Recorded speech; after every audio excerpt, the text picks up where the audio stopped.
It's now time for Ermanni and Edwards with Maz, live on the Woodward Sports Network. Every day, 2 to 4 p.m. Starring Ryan Ermanni, Michigan great and former NFL baller Braylon Edwards, and of course, Tom Mazawey. Let's talk some sports.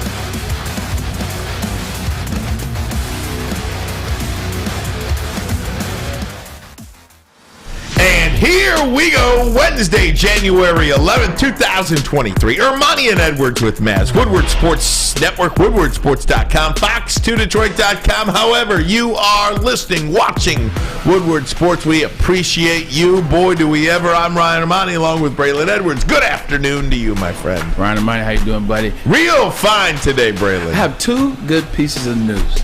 Neither of them involve sports. Last night, went home. You know how you're looking for new things to watch? It's the new year, you're trying to figure out new things. Somebody, I saw that already. That was amazing. That was amazing, by the way. He's the devil, but Tulsa King. That was what DJ Tom T recommended to me, Tulsa King. So I want to get into that. But I saw Willow. Randomly, remember Willow when we were young, when we were kids? It was the movie about the elf, the dwarf, or whatever. Yeah. And it was like Val Kilmer's like first big break. So I'm watching this. They had like a 20 years later, and I watched it. It was pretty good. It was real good. So I enjoyed that. It took me back to my childhood, my youth. It was fun. But also, I had this laptop that I received as a gift last year. Remember I had my MacBook? It was a laptop city. It was great, man. Having the MacBook, being there, I felt important again. I felt like I was professional again. Well, it broke.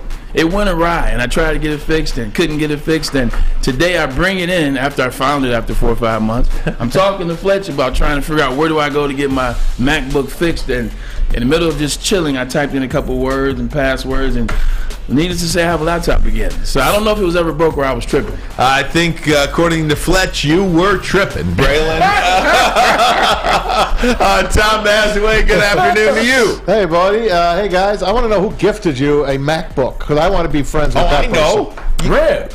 His friend Red. I love you, Red. His friend Red. Love you, Red. How about that? The good old X, as they say. It's good to be here, guys. And, man, just when you think you got nothing to talk about, Lions are finished, we got so much to talk about. And the Lions are never finished. No doubt. And we're going to get there. We're going to get to the latest with the Jim Harbaugh rumors. He did interview with the Denver Broncos yesterday or a couple of days ago. Mark Schlereth is going to join us, 3-time Super Bowl champion. Join us Mark. Top of hour number 2, very dialed into what's happening out there in Denver.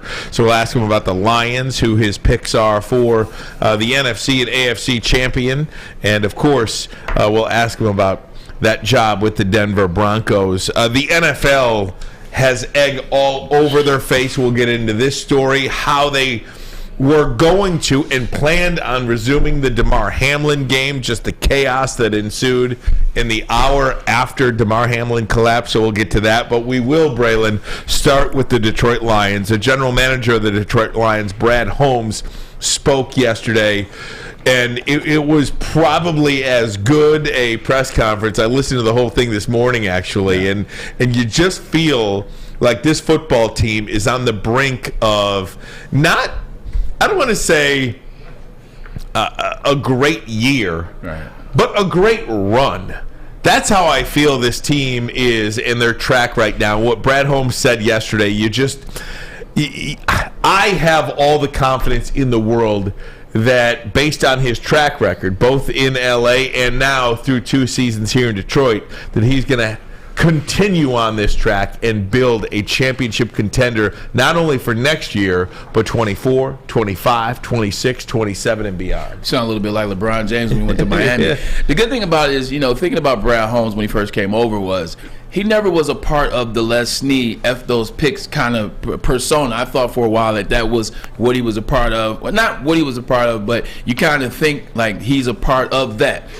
Well, whenever they talked about Brad Holmes, they talked about the picks he brought. They talked about Vance Jefferson. They talked about Cooper Kupp. He was the guy that went on person found Cooper Kupp. They were talking about guys and teams and picks that he made in there. Now you're looking at it as he's gotten here and as he's made some of these picks. You look at the guys that have especially in the back end of the draft. You look at the Houstons. You look at Malcolm Rodriguez. You look at the Kirby Josephs. You look at the players that he's drafted that have hit in the not second round, but the later rounds. And also Aiden Hutchinson. hit on his first-round pick. Last year, he hit on Penei Sewell, his first-round pick as well. So you're starting to realize that he was doing this out there. And maybe when he was with the Rams, he wasn't a fan of what the Rams were doing. Maybe he wasn't a fan of those picks and getting rid of the draft picks. He wanted to draft. He wanted to build a foundation through the draft, much like he's doing here. So I think that's what you're seeing now. He's doing a hell of a job. This was the perfect job for Brad Holmes. He's a guy that likes to tinker. He's the guy. He is the draft guru. He was the draft guru of the Rams. Yeah, Les Snead made the picks, but Brad Holmes told him, take this guy, take this guy, take this guy. He couldn't have come to a more destitute place and that he did with the Detroit Lions, and he has put them on the map inside of 2 drafts. I can't wait till the April draft. Take your time, because I love the playoffs. But once the Super Bowl hits, I go into a mass depression. Well, then I'll pick up a couple of weeks later with the combine. Right. The draft really gets me going again. I can't wait till April. I can't. Without question, and I think we can't wait for next season because of all the cap space and all the draft picks that the Lions have, the high round draft picks, 5 picks in the top 80 of this year's NFL draft. But Brad Holmes talked about how this team, this franchise, this is just the beginning. Obviously, finishing up at 9-8, 5-1 within the division, it's an improvement. I believe it is a step in the right direction, and it's another step to where we want to go, but we still have work to do, and but I do think that we're just getting started. I think we're just getting started, and we're just going to keep going up from here. Last year a foundation was laid, a culture was put in place, but this year in and off, I think the standard is set now. I believe a standard set, and that standard, it's not going to be compromised. It's not going to be compromised no matter what. And it's a standard of who's on this team, who's in this building, a standard of who's on this staff, and all of that's earned.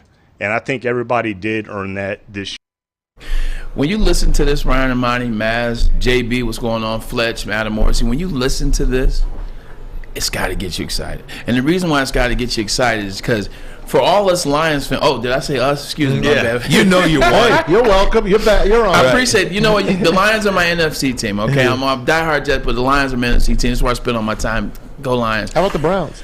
Who? They're in the AFC anyway. I've never heard of those guys. No, but when you listen to this, Lions fans are excited because of how the Lions finished the season. They're excited because of how the draft picks played. They're excited because Jared Goff hadn't thrown an interception since week 9. They're excited because they finished with a win in Green Bay. They came back to beat the Green Bay Packers. They're excited because of all that. When you listen to Brad Holmes in that press conference, I heard it's an improvement. It's a step. But he's not happy. Like, you can tell that Brad Holmes has a vision. Like, when he came to Detroit, he had a vision for how he was going to build this. Remember how pissed off, including me, that they didn't get anybody in free agency, that they didn't spend any money in free agency, that they bought everybody back, said run it back with the 3-13-1. That was the running joke. He had a vision then and stayed true to it. He drafted the players he drafted in this past draft and stayed to it. We were questioning Pascal and Mitchell and Malcolm Rodriguez and these picks and Kirby Joseph. James Houston. You were questioning James Houston. You're questioning these picks. Are you still questioning those picks? Right, like why pick James Houston when you can pick a quarterback? Yeah, exactly. I still wanted one. Right, okay? Exactly. No, but I mean, it just goes to show you what we know as opposed to what they know. That's why we're here, and that's why they're there, right? I mean, you listen to him at that presser, Ryan. Like he's talking about not going to be compromised. He is not going to compromise it. And at this point, why would he? Why would he compromise what he's done? Because it's worked so well. He's built this team back up, like you talk about, piece by piece. He's built the foundation because he's not here for a short run. It's not just to make it to the playoffs next year. It's not just to win a Super Bowl in 2024. Oh, hell, next year. It's so that this run continues for the next 7 to 8 to 9 to 10 years. Brad Holmes he's a savant. And part of that too, Braylon, and one of my favorite parts about yesterday's press conference is just because the Lions have all of this money to spend in free agency doesn't mean they're going to spend it on the wrong people. I mean, just as an example, remember when Joe Dumars had all this money to spend in the offseason and he had nothing to spend and he got Charlie Villanueva and Ben Gordon. Remember that? I mean, so eventually he's going to need some of that money to re-sign Amon-Ra St. Brown. He's going to need some of that money to re-sign Penei Sewell. You're in a window now where some of your guys that are on rookie contracts, they're going to start coming due. So you can't go out there and have this reckless spending with, this cap space that they have either. You know what it reminds me of? It reminds me of when you're young and you're a kid and you get your allowance and you get your $20 or your $10 or however old you were when you were getting allowance. You get the money and you blow it all in that weekend because you know that you're getting another $20. Or when you go to college and you get your first $500 credit card, your $500 limit on the credit card that you signed up for. And now your credit's already ruined. First weekend, you spend $500. Oh, I don't have to pay it for 30 days. I spent my student loan extra money. Like I remember consistently getting that 20, spending that 20. Yeah. Getting that 20, spending that 20. And one time my uncle, of all people, who's the worst with money, one time my uncle was like, he said, "Hey, Braylon," that's how my uncle talks. He's like, "Hey, Braylon, why don't you save $10 every time you get it and see how that works for you?" Well, I did that for a while and I ended up buying my first pair of Jordans. Long story short, you don't have to spend everything because you're getting more. The more you save, the more you have in a pinch and when you need it, or when you really want to drop that cash and get something meaningful. Just as the total sidebar, you're on the money topic right now, which I am. Talk cash. I think money is one of the most important things in the world. In somebody's life, and I wish I would have been a part of. I wish I would have learned this 25 years ago when I was in college, 28 years ago.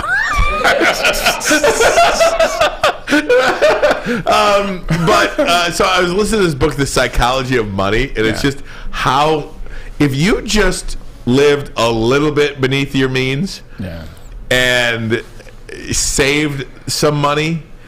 Money buys freedom, man. It does. Money buys freedom. Buys you time. Buys you time. Buys you time, buys you a little bit of happiness. You mentioned money. I wanted to get that in. That's why I'll be working until I'm dead. Yeah, right. Well, that's what.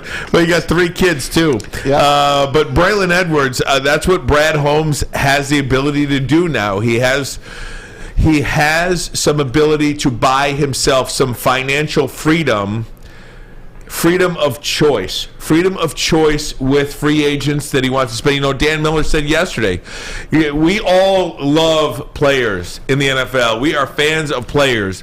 But if you're a NFL general manager, players are great, but they all have a number. They all have a number that they have over their head, right? And you have to decide which player is worth it to you to bring back and how much you want to spend on that player. I just think that the Lions are in a situation, and Brad Holmes is not in a situation where they have an opportunity to pick and choose how they want to go about the next 2-3 years specifically with re-signing some of their own guys and going out and making this team better from a free agent perspective. The money that Brad Holmes has is going to buy him and this team the financial freedom to make the right choice when it comes to player personnel. And I think it's also a good balance of money and players that have shown up. Now you don't need that position. We kept talking about it yesterday, and it was our clip by you, Ryan Ermanni, which was a hell of a great job talking about Jared Goff, talking about what he's done in this organization. What he's done,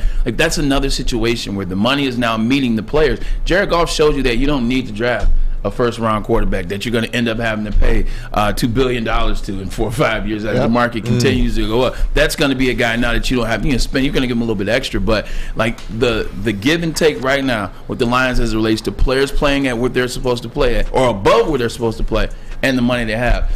It's going to be a hell of a match made in heaven. More from Brad Holmes coming up next, but first a message from Guardian Alarm. They're your local security experts, have been for over 90 years. It is a new year, so let Guardian Alarm offer you a customized solution from real experts. You get 24/7 professional monitoring as well, and technology backed by people. Your safety and security deserves technology that's been proven to work and people who have been proven to care. Call this number right here, 1-800-STAY OUT. That number again, 1-800-STAY-OUT. Call them today. Tell them Woodward Sports sent you. I love Woodward Woodward Sports? Love wearing clothes? Then you should be wearing Woodward Sports clothes. Check out our full line of merch at woodwardsports.com. Just click on Shop. We have all your favorite designs, like Dan Campbell kneecaps, Beverly Hills Golf, Woodward Golf, and of course, our own logoed out merchandise. Men, women, infants, kids all love Woodward Sports. Impress your friends. Impress your boss. Impress your dog. Buy Woodward Sports merch today. The sports marketing agency would not be who we are without great community partners like Higuera Health and Carol Zuniga. It's an awesome opportunity to partner with your organization. Higuera Health is a comprehensive behavioral health organization. We serve children through older adults with mental health, substance use, and developmental disabilities across Western Wayne counties, and really excited to now be in downriver communities as well. Give us a call at 734-458-4601. The only sports network in Detroit that starts with a W. You know, because we win. Woodward Sports, Detroit's winning sports network. Hey, wintertime in Detroit is always better with comfort food from Big Boy. Big Boy. Try the classic meatloaf or the Cajun chicken Alfredo. And for breakfast, they brought it back. The stuffed potato pancakes and those omelets. The lumberjack, the Santa Fe garden, or the blockbuster. Try them all, one at a time, of course, at your local Big Boy.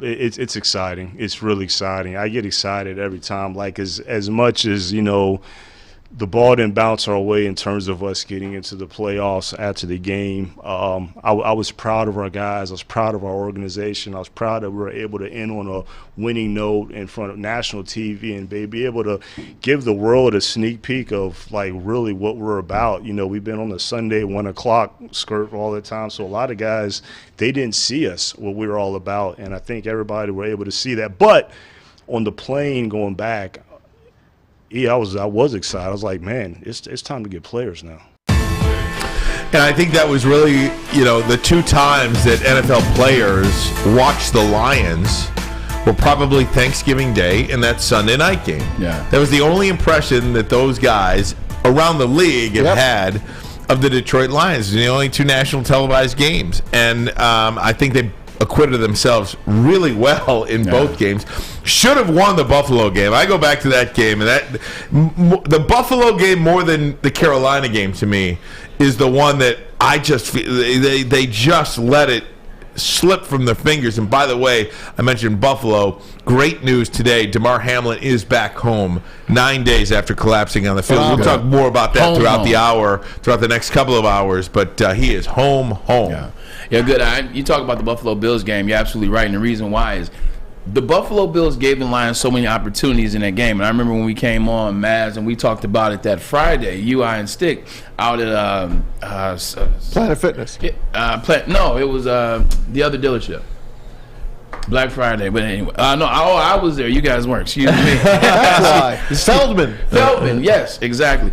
But when teams like that, teams like the Buffalo Bills, the Kansas City Chiefs, the Bengals, the Eagles, when they give you those moments, you got to capitalize on them. And the Bills gave them a lot of moments. They missed Stephon Diggs on a couple plays. They fumbled on a play. They missed a field goal. They missed some easy third down conversions.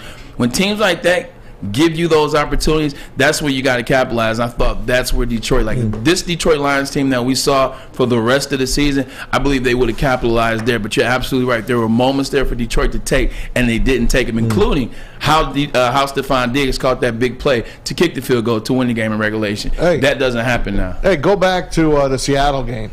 They didn't punt. If they punted once, the Lions would have won that game. Right.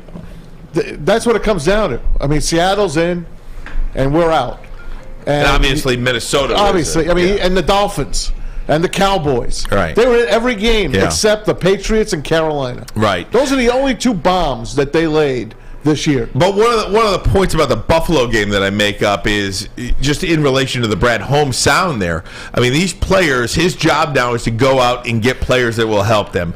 And at some point over the next couple of weeks, we're going to take a look at the free agents, and we're going to match up some money, and we're going to figure out who the Lions' targets are. I don't know who those guys are right now. The first guy that comes to mind was re-signed yesterday by the Baltimore Ravens on a 5-year, $100 million deal in Roquan Smith. Smith. That's the linebacker that I think really would have fit well with this Lions team. Braylon, you were talking about him. Everybody's been talking about him as the clear guy that you could go get, but he's off the market now. Who else would you like to get? I think for Brad Holmes as well, Bray, you've got 5 picks in the top 80. I went through the draft class. 6 and 18 most notably for the first round, right? Yeah, 6 and 18 in the first round. I don't think he makes all 5 of those picks. I don't think you need 5 rookies coming into this team next year. You know, I don't know what picks. I don't know what trades. I know there's the DeAndre Hopkins floating out there. There's no reason that this team needs DeAndre Hopkins. No. At all. I don't even know it's worth discussing, actually. Right. I just don't think you don't need him. You don't need to pay a $25 million receiver when you've got Amon-Ra. We're not a one receiver team. No, you're absolutely right. It's why you don't need to pay a one tight end. Especially considering where we're at. You drafted Jameson Williams. You saw Jameson Williams in that game against Green Bay. I mean, the play that got called back was phenomenal. You see what he's going to be in the future. And that's why I was so excited about them drafting him, as we all are. We all watched the national championship game last year. That's going to be your stud. Amon-Ra St. Brown is going to be your second. That's going to be a guy that could be a Pro Bowl caliber receiver. To me, he's Hines Ward. Like, he's going to be a Hines Ward type player. He's going to block for you. He's going to be a leader. He's not dropping anything. He can run the ball. He can catch help. Hines Ward played quarterback in college. I think it's going to be a very similar situation with DJ Chark. DJ Chark is a guy I think you bring back. I think you bring him back. What did he make this year? 8 and had a chance to make 10. I would pay 10, 12. I would pay DJ Chark 13. Yeah. I pay him 13 mil. Why not? I pay him 13 mil. So you don't need DeAndre Hopkins as a guy who's been injured a little bit in the last couple of years, as well as he's had some stuff happen where he's missed some games. Plus, not to mention, he's on the declination. He's still damn good, but I'm not paying a $30 million receiver when I know I have that to work with already by the Detroit Lions.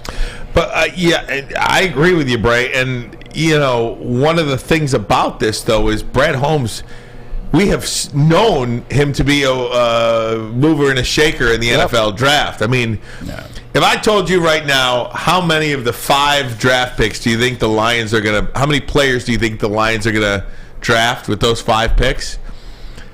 They ain't drafting 5 of them. They're going to draft 3, you think? Fletcher holding up 3? I don't know, maybe 3. I'd say 3 to 4. I don't think they're getting 5 players. I don't in understand why picks. you don't want 5 guys. I mean, you still have the last place defense.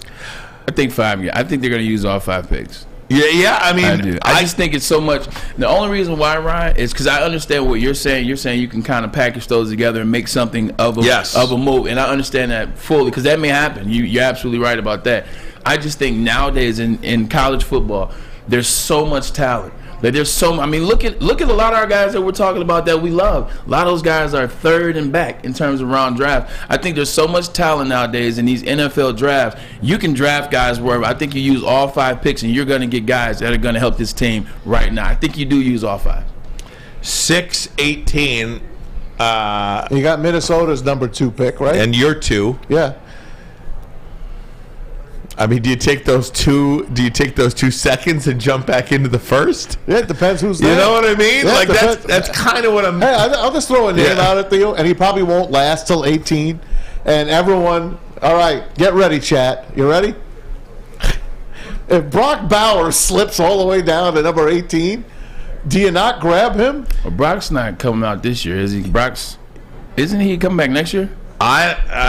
Dude, he looks like Rob Gronkowski. Brock's coming back next year because number 1 tight end in this draft is Notre Dame. From Notre Dame. Yeah, Notre Dame. Brock's coming back next year. He's only 20 years old. I thought he was coming out this year. Brock and Caleb are coming back next year. Sophomore. No, you're right though. Like, he's that good. Wow. I know he was coming back. Yeah. I didn't realize that either. I didn't either. He's a freshman last year. Yeah. Wow. Where are they feeding these kids in Napa, California? HGH. That's where he's from. HGH and wine, apparently. Jesus. Yeah, no, he's a stud. It's funny too because he's one of those kids that's kind of like, You see the kids in basketball that are short first, so they learn how to play the point guard position. They learn how to handle the rock, and then all of a sudden they hit that growth spurt, and now you got a guy that's 6'11" but has handle. That's how Brock Purdy. I mean, that's how Brock Bowers was, man. He was smaller dude, intelligent, like just really did the book thing. Now he blew up. So now you got a tight end that really is operating like a quarterback. Like Brock Bowers is super intelligent out there, man. He runs the offense. The Stetson Bennett, the fourth, said it the best, man. Well, I think the question that everybody wants to know is, will the Lions draft a quarterback with one of their first round picks? Do they have a sixth-round pick this year? They do have a sixth-round pick. They don't have a fourth-round pick. No fourth. They have a sixth. Yeah, the reason why I was looking at their pick, they don't have a fourth-round pick because I thought it would be a good idea, and I can, whatever you want to say about this, I'd burn a fourth-round pick on Jake Moody. You'd have a kicker for the next 15 years. That's not burning a pick. Yeah, he's old too. He's as old as Stetson Bennett. Some team is going to pick Jake Moody in the third or fourth round. Agreed. I thought of a kicker too, and I think of Stetson Bennett. I'm sorry. Anyway, let me go back to this quarterback thing. Are you going to pick a quarterback in the first round? No. Here is Brad Holmes talking about the quarterback and drafting a quarterback this year. Again, you know how we approach the draft. Like, we're never going to turn down a good football player. So if it's a football player we really love, I mean, we're going to make sure every stone is unturned. But I do think that Jared has proven everybody that he is a starter quarterback for us. I love it. Jared Goff is the starter. I love it. He should be the starter. I mean, you know what's funny is, as you go back and watch the game, because I did something that Mass typically does, is DirecTV plays the game. Not DirecTV, excuse me. NFL Network plays the game. Well, we know who the game over was. It was Green Bay and Detroit. So you watch that game. I don't think we really pay attention to how good Jared Goff was on those last two drives. Like, I don't think we really pay attention or really are putting into perspective how good Jared Goff was. I made mention of it earlier. He didn't throw an interception since week 9. I know. He's 15-0. Touchdowns to interceptions from week 9 till now. He couldn't have picked a better time to prove himself to be paid. He pulled a Joe Flacco in the 2013 playoff run. Like, the Detroit Lions had the fewest turnovers in the NFL. Yes. First time since 1951. The things that he's done after everybody said this and that and lost his confidence and blah, blah, blah, he's consistently got better, stayed the course. Mark Brunell, you got to tip your hat off to him. And then he and Ben Johnson, they figured this thing out. And obviously Dan Campbell gave him a lot of trust, gave him a lot of support. And Maz, you got to think, man, like Jared Goff is, like, he's one of the better stories. Because typically when quarterbacks lose it, like in this league, it is so hard. Like, trust me, I lost confidence at a point when I was with the Browns, and I found it again with the Jets. But I play wide receiver. You talking about the quarterback position. That's the hardest position to lose confidence and get it back, Maz. What do you think about that? Well, first of all, I hope Zach Wilson can maybe get something back for the Jets. It won't be there. But I will tell you this. Jared Goff has sold himself to me to stay here. He was the number 1 pick in the draft a few years back, got to a Super Bowl, and now got the Lions to 9 wins. You were talking about the turnovers, 15 turnovers, the least in the NFL, right? No, he was. I was saying it was the least in the NFL, but I was saying he was 15 touchdowns to 0 interceptions. Right. Bad, yeah. He did awesome down the line. Yeah. But do you know 2 of those turnovers cost them games, and they both came from Jamal Williams. Oh, that's 2 right. fumbles, and he never fumbles. No. He fumbles, they lose both those games. Yeah.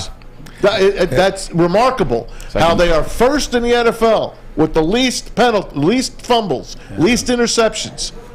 And 2 of them cost them a game. Guys, I got to take a break, but when we come back, we're going to have so much time to talk about the draft, but I'm going to tell you a player that if the Lions take him, I will not be terribly upset, even though it goes against everything I believe when it comes to drafting players in round 1 of the NFL. But first, a message from Custom Health Centers back on.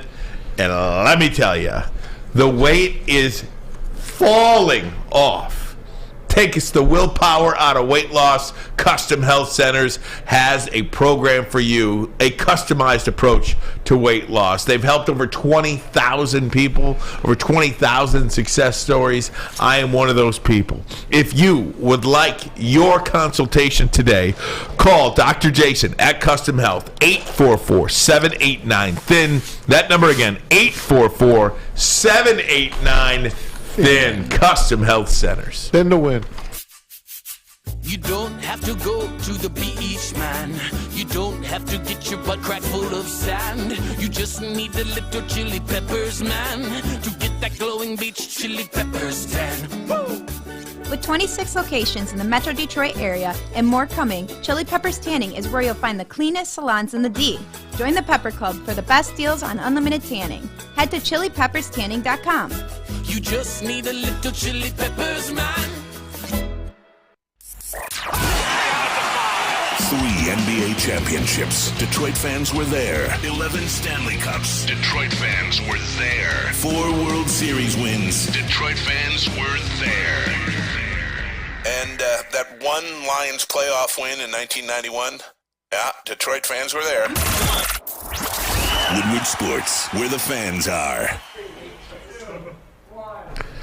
Matrix Home Solutions is your go-to for any home project. Looking for a new man cave? They have you covered. They are your basement remodel experts that also specialize in bathrooms and kitchens as well. With an A+ rating by the Better Business Bureau, why not give them a try?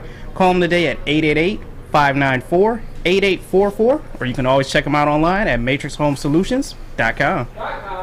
Our fans, you know, our atmosphere every week was electric, man. Like it was electric, and it created a tough environment for our opponents.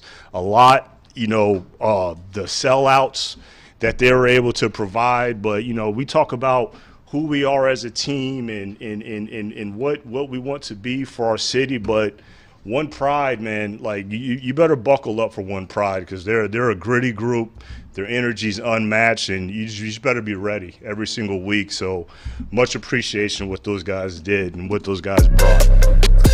That's Brad Holmes talking about Lions fans yesterday at his postseason press conference. Lions fans are about as excited as they have been with this football team in a long time, Braylon, and it's only going to ramp up from here. Without further ado, you ready for this one? I'm ready. Okay. I don't know if it's at 6 or at 18. I don't care where it is. Or they move up. Or they move up, they move down, however they do it.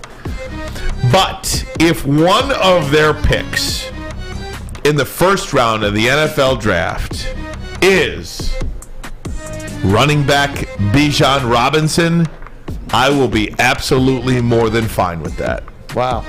Because if you are going to count on DeAndre Swift to be healthy, fool me once, shame, you can't get fooled again. Yeah. I love DeAndre Swift. I think when DeAndre Swift is healthy, there might be 3 or 4 running backs I would pick in the National Football League before I'd pick him. But you have got to protect yourself. And if you look at the games he played, 1, 2, 3, 4, 5, 6, 7, 8, 9 and 5 in games that he's played. 9 and 5. You know what that means? They were 0 and 4 in games he didn't play. Or 0 and 3. 0 and 3. You know what that means? They didn't win any games when he didn't play. Yeah. You can't afford that.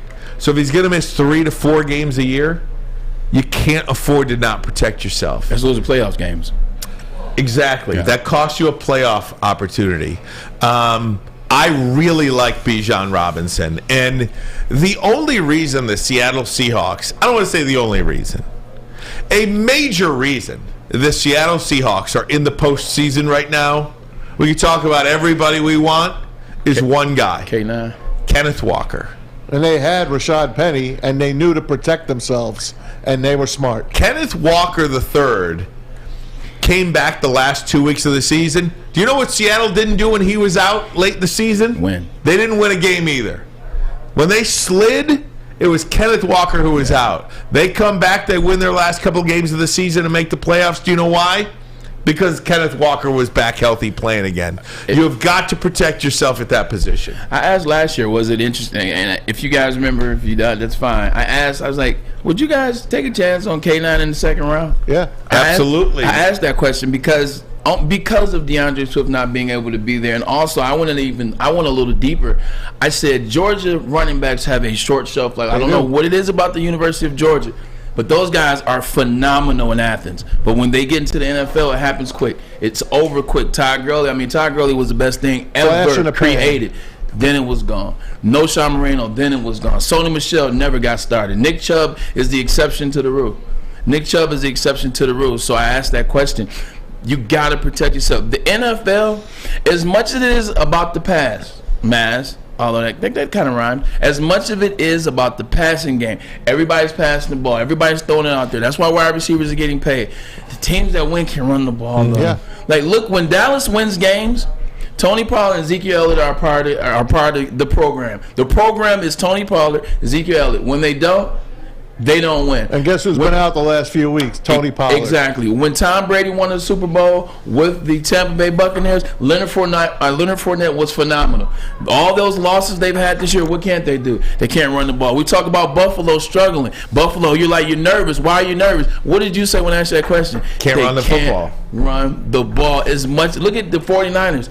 You know the 49ers are going to be fine. You know why? Because they can run the ball. Yeah, they can. Like the teams that can run the ball, the running back is still valuable when it comes to winning in the playoffs and winning the Super Bowl. You got to have a team that can run the ball. And you look at Jared Goff the last 9 weeks of the season, Maz. 15 touchdowns, no interceptions. Don't be mistaken. That directly correlates to the Lions being effectively able to run the football because DeAndre Swift and Jamal Williams were both healthy at the same time. Yeah. It just worked. They figured got healthy when they needed it. They said, you know what? DeAndre Swift may be our best all-around running back. He may be arguably the best all-around in talent in terms of athletic ability, blah, blah, blah. But we know we can give Jamal Williams the ball 20 times a game and he'll be just fine. So let's switch it up. As opposed to make DeAndre the bell cow, let's give DeAndre Swift 11 carries a game and throw him 5 passes, and let's give the ball 22 times to Jamal Williams. That's what you saw in the second half of the season when they really got good as well. They just flip-flopped it. They said, all right, we'll give him this many carries, we'll give him this many, and that's when they took off. And they used the tight ends. They went to almost an old-school offense. It did. At the end of the year. And that's what wins. It really does That's win. what won for the Detroit Lions when you put all your resources into that offensive line. Correct. Put resources You might as well have to Bill back that Parcells up. on the sideline. That's how you build that team. I just think that would be a phenomenal pick. I know everybody wants defense, whether it's Brian Brisset and Joey Porter. Oh, let's just go chalk here. Defensive tackle at 6, cornerback at 18. Right. I think you can do better than that. The thing about that is Bijan Robinson is a phenomenal running back. He's the best running back. In totality, he's the best running back in college football. It's not close. Have you guys watched him a lot? I have. I watched him early in the year. I watched him later in the year as well. Like, because I was watching the games for Quinn Ewers. Yeah. And I found myself watching Bijan Robinson, but Bijan, great running back. Totality, he's a great running back. He can block. He can hit the home run. He's physical. He can endure. He's a big dude too. He has some size to him. He's fast. But the thing about it is, the Detroit Lions, that Lions offense is stout. That Lions offense is very good. Like, let's make no mistake about it. Yes, the defense played better towards the end of the year. The defense just isn't it all the way total. You got to make sure that those first 2 picks are defense. And so I love Bijan Robinson. I love that thought, maybe. But you got to make sure that you get 2 defensive players in that first round, because those at those picks, 6 and 18, or if you try to move and package a deal, Ryan, like, you're going to get guys that can fit on this team and be starters, be Pro Bowlers right away. And that's what this defense needs. This defense needs some guys that you can depend on. It doesn't need to go into games where you're like, I hope Kirby Smart has a good game. I hope Jeff Okudah or Amon-Ra or Will they make a play. I hope Malcolm Rodriguez can somehow force a fumble. You need to have guys on that defense that you know are going to make a play. Like when you watch the 49ers, and I know this is a big example because they're great all the way around, but there's no hoping anything happens. Even when you watch the Jets team, That's a better example. When you watch the Jets defense this season, you weren't hoping that they made plays. You knew they were going to make plays. You were hoping that the offense can keep up and score you a couple points. That's why you got to focus on the defense, because you don't want to go into games hoping that guys can make plays. You want to go in the game knowing that guys on defense are going to make plays. Here's where I'll give you some pushback on that, where I'll disagree with you. And there's not a James Houston in every draft, but it's a 6th-round pick. Looks like it's going to be a starter around here, or a very good player.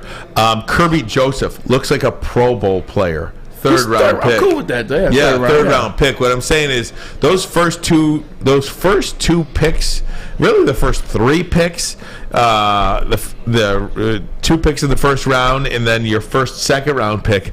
Man, I just think you go down the board and you grab the best available player. And even if that's no, I was going to say, I think they need offensive line help too. I think they need a guard somewhere in there. But that's where I think you draft best available. Now, there is an exception to all of that. Yeah. I wouldn't go draft a tight end in the first round or anything like that, but I don't know. I just think this general manager has shown that he can pluck a starter out of anywhere. Aleem McNeil is as dynamic a defensive lineman as there is in this conference. Aleem McNeil's a 3rd-round pick. Yeah. Kirby Joseph's a 3rd-round pick. At the same time, the teams that can run the ball gave Detroit their most problems. You look at that Carolina game, for as much as you want to talk about Aleem McNeil, they got to get up front. That first pick, I can even somewhat meet you in the middle on the 18th pick and say, hey, look, if you want to take best available and it's blah, blah, blah, you know what? I can agree on that pick. I'm not sacrificing 6. 6 has to be an interior lineman. 6 has to be an interior lineman because that's where they struggle. You don't have that guy that's getting into the pocket from the interior lineman position. Aleem McNeil, yes, he's dynamic, but a lot of times I saw him out of position. I saw the Carolina game. They ran right around him. So my thing is you got to get the interior defensive lineman at 6. Now, if you and I want to dance on 18, I'm cool with that. I'll dance with you on 18. 6, it's got to be an interior lineman. That's what I'm talking about. Don't forget, we got a guy named John Cominsky on this team. He's outside, though. He's a free agent. And you got to bring him back. Did you see his text? His tweets? His Instagram? Look at this guy. Yeah.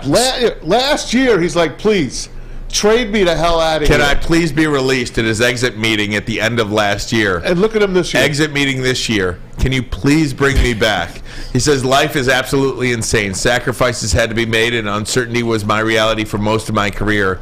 Let this season be a testament to the fact that your plays are coming. Keep putting your time and effort into what you want, and your big plays in life will come to you naturally. Learned a lot from this game, and excited for what's next. Thank you, Lions organization and my family, for making this possible. If I haven't said it already, I want to be a Lion. How great is that? I love it. There's a 3rd-round pick from the Atlanta Falcons just a few years ago. He couldn't get out of his own way there because they misused him, like we have misused players over the years. Right, it happens. But once the Lions put him in the right spot, doesn't that sound good? The Lions put a player in the right spot, unlike past regimes where you lost guys like Kyle Van Noy, and I could think of many others, but not off the tip of my tongue right now. It's so funny where one of Ryan's theories, ladies and gentlemen, is eventually it has to happen. And this is when we first started when we first started getting on the show together in 2012, I was like, no, it doesn't. It doesn't have to happen, especially if you're talking about the Detroit Lions, because it hasn't happened. It won't happen. Well, I stand corrected. I guess at some point it has to happen, and it's happening for the Detroit Lions, as you listen to John Cominsky right there. I mentioned John Cominsky a couple of weeks ago of how much I love this guy. They win with him. The Lions defense really turned when he came back healthy. Do you know what the Lions record was in games that John Cominsky played? 9-3. 9-3. 9-3. So it just goes to show, I think this team definitely needs a starting defensive tackle, a starting linebacker, middle linebacker, and you can make Malcolm Rodriguez a rotational guy, and a corner. Maybe 2 corners. But definitely 3 starters defensively at every level. Defensive line, linebacker, and corner. How you go about getting those 3 starters, and maybe one of those guys is Tracy Walker. You got a free agent, too. Yeah, that's what I'm saying. However you want to go about getting those guys. That's why if you could fill those 3 needs, Well, you got, But here's the fun thing, and I know we're going to commercial. Here's the fun thing. But we're able to talk about now with the Detroit Lions, with the way that they're playing, with the way that they have players, with the way they have picks. Now you're able to talk about, maybe we draft here. Maybe we draft this. Maybe we draft this. Because the Lions and Brad Holmes have put them in a situation to be good. So where you need players, but you're not necessarily stressing in which order you get them in. Outside of 6 needs to be interior defensive lineman. Guys, just want to take a quick peek at the 2023 schedule. We'll do that next. And just give me your win this one, lose this one. I just want to see where you are. Way too early. Let's have a way too early Lions record, okay? I love it. Can we have some fun with it? Way too early Lions let's record. Have some fun. Let's have some fun. But first, a message with one of my happy places, Fairway Packing Company. Looking for a way to elevate your dinner? Choose Fairway Packing Company. Family owned since 1956. You can try the Burrata Blend Burgers, award-winning Chop House steaks, or impress your friends with a dry-aged Wagyu Tomahawk steak. We got to get Maz one of those. See why the top chefs in the country choose Fairway. You can visit their steak shop in Grosse Pointe Woods or order online anywhere. Visit fairwaypacking.com. Fairwaypacking.com. Sourced, cut, aged, packed to perfection. Introducing the Planet Fitness Guide to getting that post-workout glow. Step 1. What's your why? More epic energy? Better sleep? Blow off steam? Step 2. Join Planet Fitness for just $10 a month and get moving in our clean and spacious clubs. Step 3. Bask in that post-workout glow. Join Planet Fitness today for just $10 a month. Join today at any of the 50-plus Detroit area locations.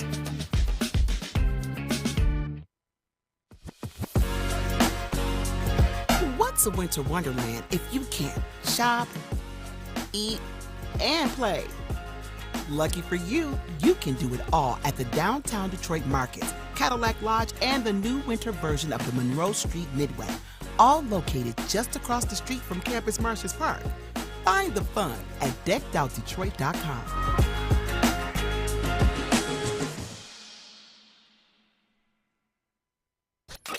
A ton of fun, a ton of sports, and a ton of man meat. Welcome to the Woodward Heavyweights, live daily 5 to 7 p.m. on Woodward Sports.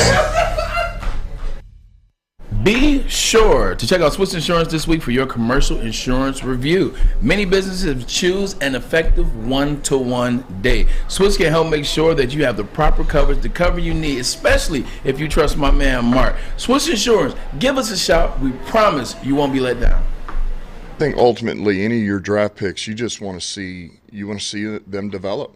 You want to see them get a little bit better every week. You want to see that a mistake that they made early, they don't make again. And really, they've all done that, and that includes Aiden, And I go back to this. I mean, he didn't just walk in the door and all of a sudden these great things happen. I mean, when it goes into Washington, he has 3 sacks, and then it's expected that he'll have 3 sacks every week from then on, and that's just not the reality. But the fact is, he was disruptive, and he's a football player, and he did improve. He did get better, and they all did. And when you're a young group.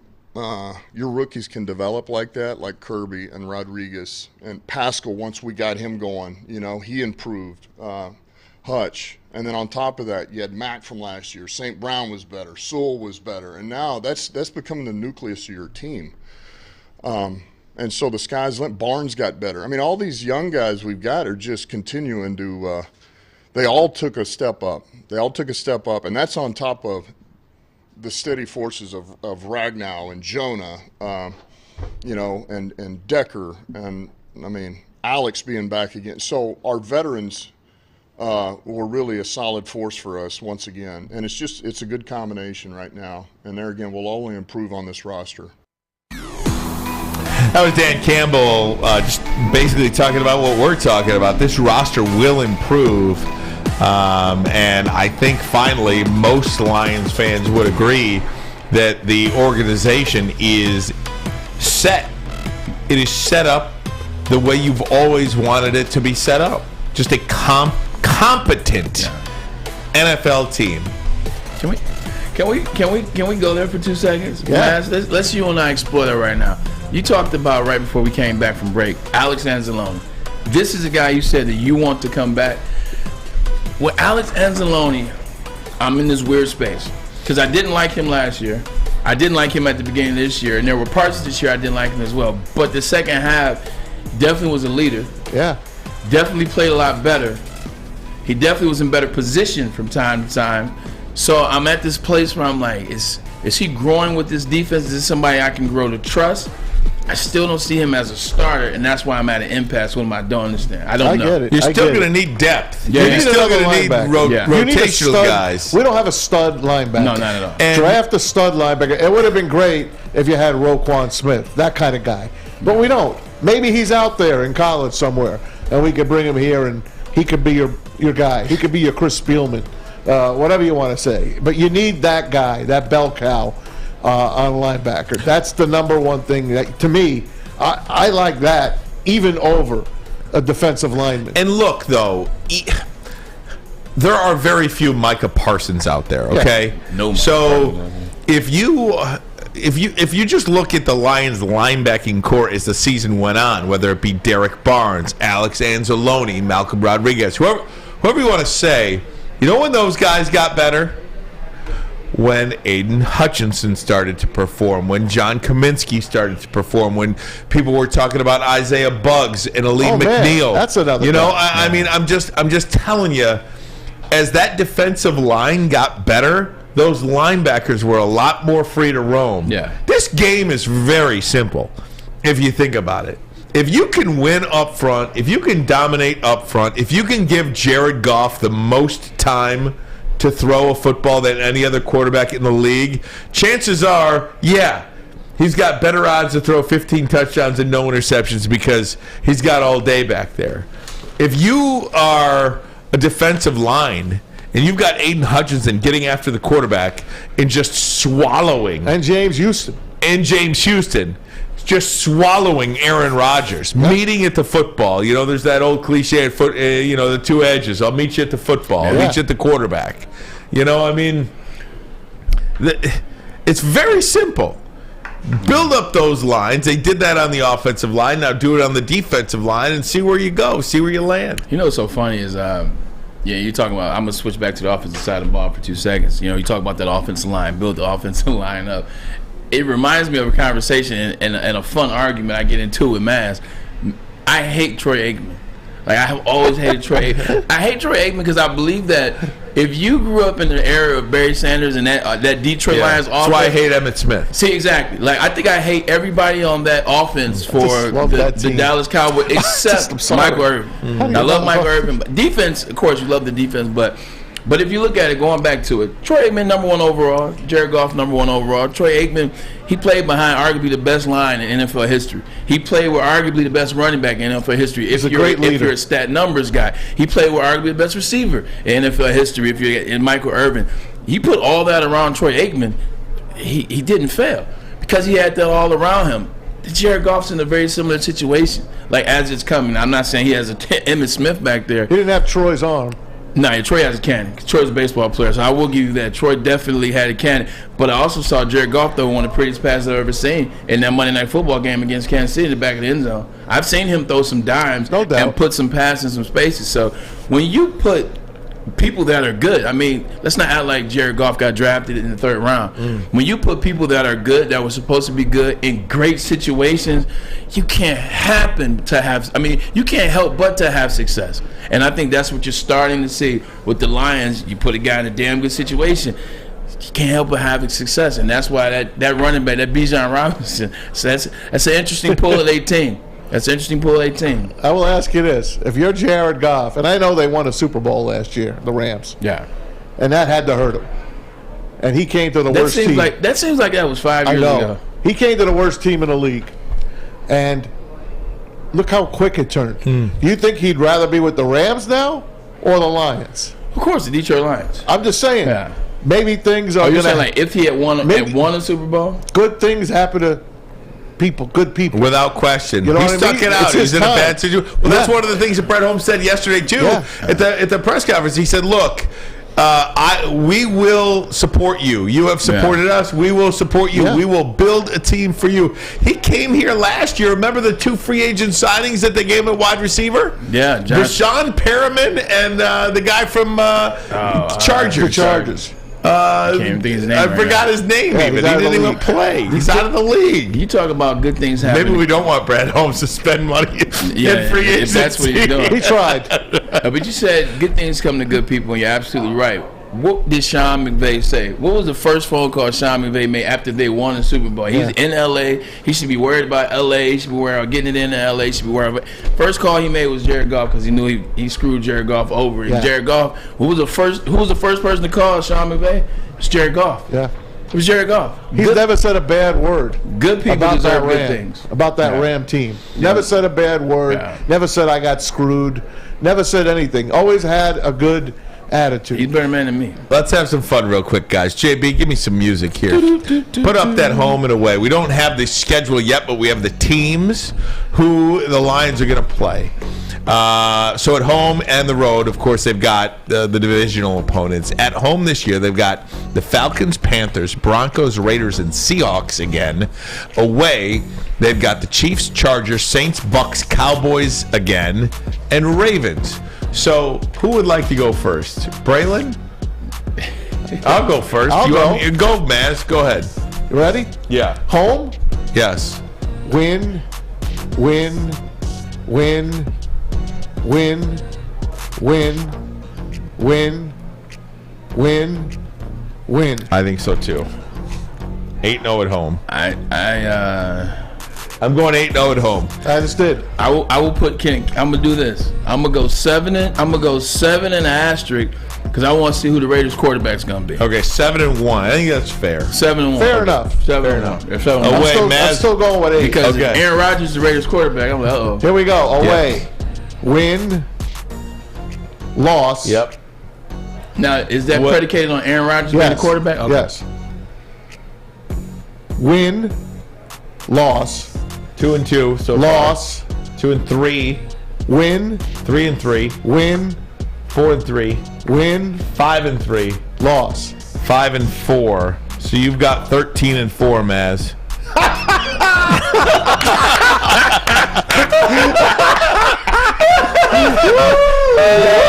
Gotta clip that. You gotta clip that. That's the happiest I've ever seen. Listen, Man. I mean, I'm thinking. You know how many revenge games are on there? There's a lot of revenge games on there. Even if they go 7-1 at home, think about what we're talking about. 7-1 at home, but like 12-5, 11-6. But a super realistic 7-1. Even 8-0 based on that schedule is realistic. But win, loss. I think the Vikings and Lions split again. Win, loss, win. I hate the Chargers. Win. Is Lamar Jackson is Lamar Jackson the quarterback? But then again, it depends on when do they play him. Right. Because you know Lamar Jackson is they're not good Right. in the second half of the season. So I would say win there too. I mean, that is so funny. Nah. So what are you looking at, Braylon? I got them losing Vikings. I got them losing 5 on the road. No, I got no 5-4. No, more than that. I only have them losing Vikings and Chiefs. 6-2. They played 9. So 7. I only have them losing Vikings, Chiefs. Yeah, that's it. Braylon has them going 14-3. Oh my!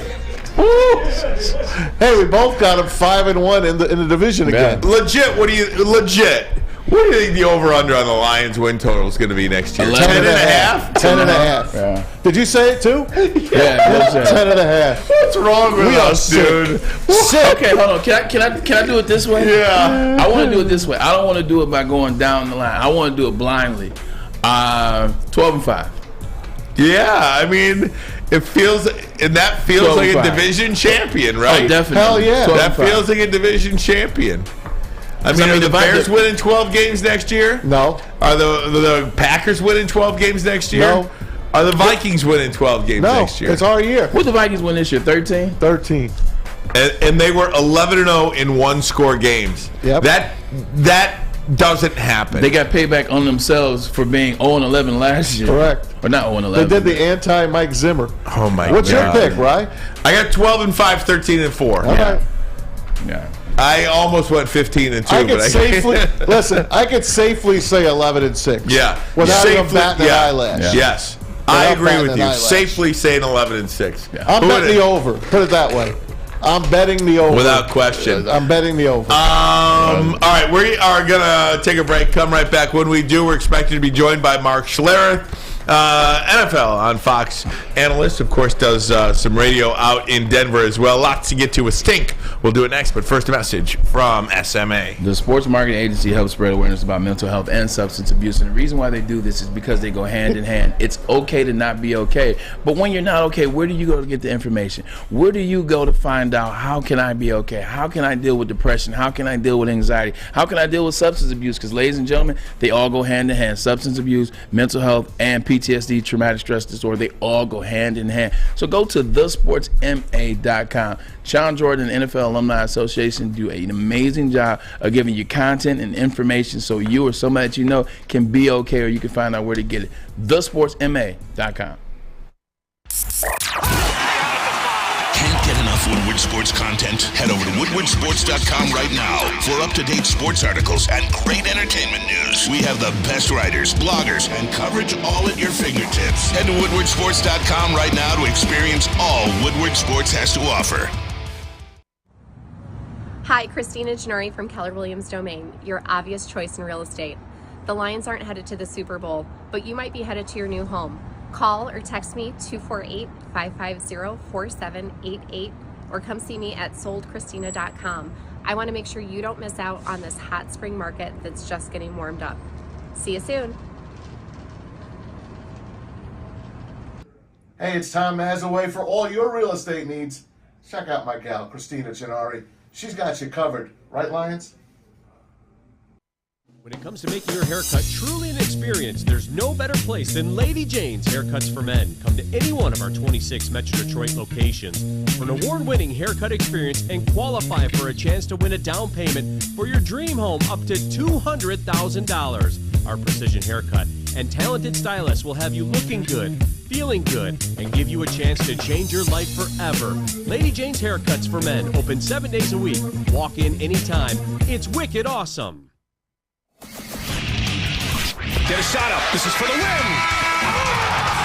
All of Detroit's sports teams live on Woodward. All of Detroit's sports coverage lives on Woodward Sports. Driving the best in Detroit sports coverage.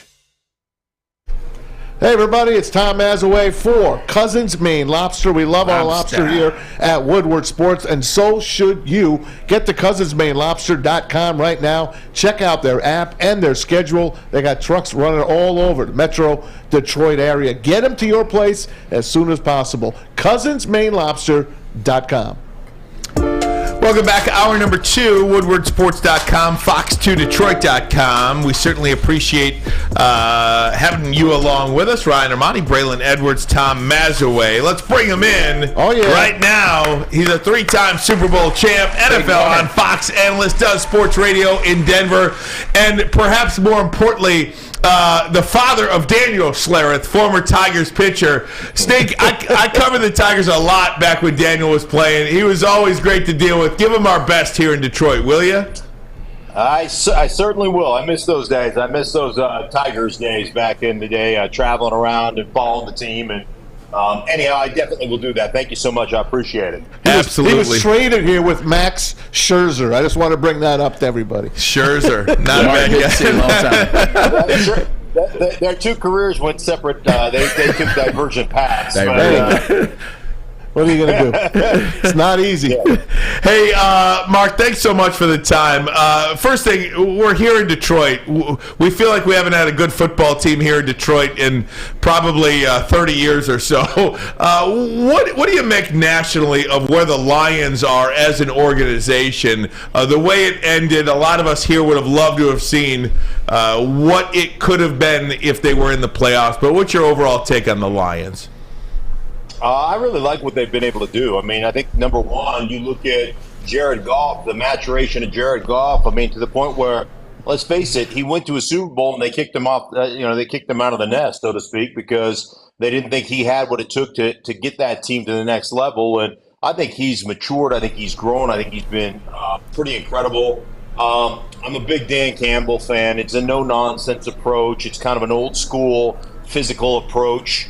And I thought what they were able to accomplish, and honestly, if you pinned any of those guys down and asked them where they thought they would be, I would say, especially on the defensive side of the ball, they were a couple of, another good free agency and another good draft or two away from really being top-notch defensively. Offensively, I think they've got some talent. I think their offensive line has got some players. I think Penei Sewell's amazing. So, I look at what they've been able to accomplish, and, man, they took dramatic steps forward. You got to be excited about the Detroit Lions. You got to be excited about where they are, how they handle their business. Last game of the season, no, they're not playing for the playoffs. No, they're only playing to shut out the Green Bay Packers and knock them out of playoff contention. They were able to do that. I'm a big fan of what they got going on in Detroit. Without question. And again, as I mentioned, they're not going to be playing this weekend, but there's a lot of teams that will. As you see it right now, a couple of days before the playoffs start, do you have a favorite in the NFC, in the AFC? Teams that you just say, you know what, this is, the playoffs are going to go through. Right. Who? Yeah, not really. I mean, the AFC, I could make a compelling argument. It could be the Kansas City Chiefs, it could be the Cincinnati Bengals, or it could be the Buffalo Bills. I mean, I would have no problem making a compelling argument on any of those teams. The other ones are wild cards for me at best. I do happen to think that what the Kansas City Chiefs have done, and just the way they've played here the last month of the season, I mean, they've been essentially a cat toying with a half-dead mouse on the porch. They just haven't had a lot to play for. And I think the Kansas City Chiefs are ready to explode a little bit. I thought what they did early in the game against the Raiders showed that to some degree. So I think they're the team that you're going to have to go through, obviously, with home field advantage. The NFC, the NFC is tricky to me as well. I think San Francisco is the best team. I think physically they dominate line of scrimmage on both sides. They run the ball exceptionally well. They're the one team, to me, that doesn't have to have their quarterback play great. Like Tampa Bay, Tom Brady has to play great for the Tampa Bay Buccaneers to win. I think Dak Prescott has to play really good for the Cowboys. So I think Jalen Hurts has got to play really good for the Eagles to win. I think that you go out with Brock Purdy and you say, hey man, do what you're doing, don't screw things up. We've got such a damn good team and we've got such a damn good scheme that we don't need you to throw 3 touchdowns. We just need you not to turn the ball over. You don't turn the ball over, we will win. And there's this saying in the National Football League, you run the ball to control the game, but you throw the ball to score. The Niners run the ball to control the game and to score, and they set up easy play action for their quarterback. And he's played magnificently, don't get me wrong. But a lot of the throws he makes are, they're set up through the way they dominate a line of scrimmage. Talking to Fox NFL analyst and 3-time Super Bowl champ Mark Schlereth. Mark, I haven't talked to you in a while. Since maybe I was sitting behind you at the ESPYs in 2008, years ago. Sure. Years ago. I want to talk to you about a team that I know you're close to, and that's the Denver Broncos. And the thing I want to talk about that is, with Russell, how much of you hear these things, you see them on social media, you hear this is going on, you hear this is going on, but then you see teammates come out and support Russell. What is really going on in Denver, and is it fixable? Yeah. I think there was a level of frustration with how poorly they played on the offensive side of the ball. And, as a guy that played on that side of the ball, when you're not scoring points and you're not sustaining drives and things aren't going well, there's going to be a lot of noise. And when your quarterback is playing poorly, there's going to be a lot of noise. And I understand the frustration that boiled over at times. But I really think more than anything, Braylon, is they just weren't in an offense that really suited him properly. And I heard all the noise in Seattle for years, let Russ cook and all this stuff. And I think we have to give a lot of credit to Pete Carroll in Seattle saying, hey, there's certain things Russ doesn't do well, and I'm going to keep him out of those things. And therefore, we're not going to cook. We're going to set up our play action. We're going to set up our throwback game, our leak game. We're going to set up, our one-on-ones. We're going to get in heavy personnel formations. We're going to get a single high safety look pre-snap. It's going to stay that way post-snap, and we'll have access to the outside. We're going to have one-on-one matches if we run vertical routes to the outside, so we're just going to take them. And ultimately, I think the last 2 games of the season, when Jerry Rosberg took over, who's an adult, has been around the league for a long time, he basically held people accountable. Yeah, he basically held people accountable. He fired their O-line coach. He fired their special teams coach. He benched their punt returner. He held people accountable and said, hey, Russ, you're not good at what you're trying to do. We're going to go back to what you are good at, the stuff you did in Seattle. And all of a sudden it was like sudden epiphany. Russ started playing good again. So, I think whoever the next coach is, that's the formula for Russ to kind of get back to what Russ has been for the first 10 years of his career. And it's just kind of a layup to our next question, Mark. Our guy here, we're both University of Michigan guys. Jim Harbaugh reportedly interviewed for the Denver Broncos job. Do you see that as a fit? Do you see Jim Harbaugh coming back to the NFL? And how good of a job is Denver's in relation to open spots around the league? Yeah, I think when you look at open spots around the league, the spots that are open right now, like Carolina, Arizona, Indianapolis, I think Denver's probably better than those spots because you have a quarterback that has played at a Pro Bowl level for 9 years in the right system. And so I think that automatically makes it a pretty good spot. I think one thing about Jim Harbaugh, whether it was the University of San Diego, whether it was Stanford, whether it was San Francisco, he understands how to build the bullet. He understands I'm going to have a tight end with his hand in the dirt. I'm going to have a fullback with his hand in the dirt. We're going to run the ball. We're going to do those things. We're going to take some pressure off our quarterbacks. We're going to get, we're going to dictate through formation and personnel groupings the coverage that you can play, and we're going to take advantage of that. So I think Jim's a great fit. And, Jim's quirkiness or weirdness might just be the perfect match for Russell's quirkiness and weirdness. I mean, it's like mixing blue and red together, you get purple. Purple's beautiful. I love purple. So maybe it just works. Maybe it just works. Hey, Stink, Tom Mazawey here. Thanks again for coming on with us. We miss you. We wish you were doing a playoff game. You and Adam do a great job on Fox, by the way. So just wanted to tell you that. Hey, take us back a couple of Mondays ago. Damar Hamlin, obviously, on the field, the whole situation with the Bengals and Bills. Thank God he's gone home today. Everything is looking great for this kid, and all the prayers so far have been answered, and continued health and happiness to Damar Hamlin. But the NFL is under some scrutiny right now on how they handled that game. What are you hearing on your end? Well, I mean, I think there's so much chaos in those times, both in the broadcast booth and in the broadcast booth, through the league, trying to get the right information. And ultimately the protocol is, once the player is taken off the field, removed from the field of play, 5-minute warm up, and you go about your business. And I could see somebody saying, hey, that's the protocol, so that's what we're planning on doing. And then as more information became available, they're saying, wait a minute, they're actually trying to resuscitate this kid like he died on the field. So let's calm down a minute. Let's make a better decision, or let's take our time. I don't really care the length of time it took. I don't care if they made that decision in the first 5 minutes or it took them 50 minutes. The right decision was made. Right. And that, to me, is what the most important part of this. There's always going to be, people that piss and moan and aren't satisfied because, we all live in this victim society where everybody needs, a voice, and everybody has a voice because we all have social media, and there's a bunch of turds out there just trying to, create a fire. I don't really care. The right thing was done, and the really cool thing as a community of NFL people and of NFL fans, the community came together, as you mentioned. They prayed. I believe in the power of prayer. I know as a family we spent a lot of time praying for Damar, for the Bengals, for the Bills, for that situation. And God's word says where 2 or 3 are gathered together in my name, there I'm in their midst. And I thought that was very clear throughout this whole process. So really glad, I'm really proud of the way the NFL responded and reacted. And in regards to playoffs and playoff seeding and all that stuff, one thing I think that has become apparent over the last several years due to COVID is we've become a very nimble league. And 2 years ago, games were played on every day of the week. Last year, come playoff time, they cured COVID. Nobody got COVID anymore during the playoffs.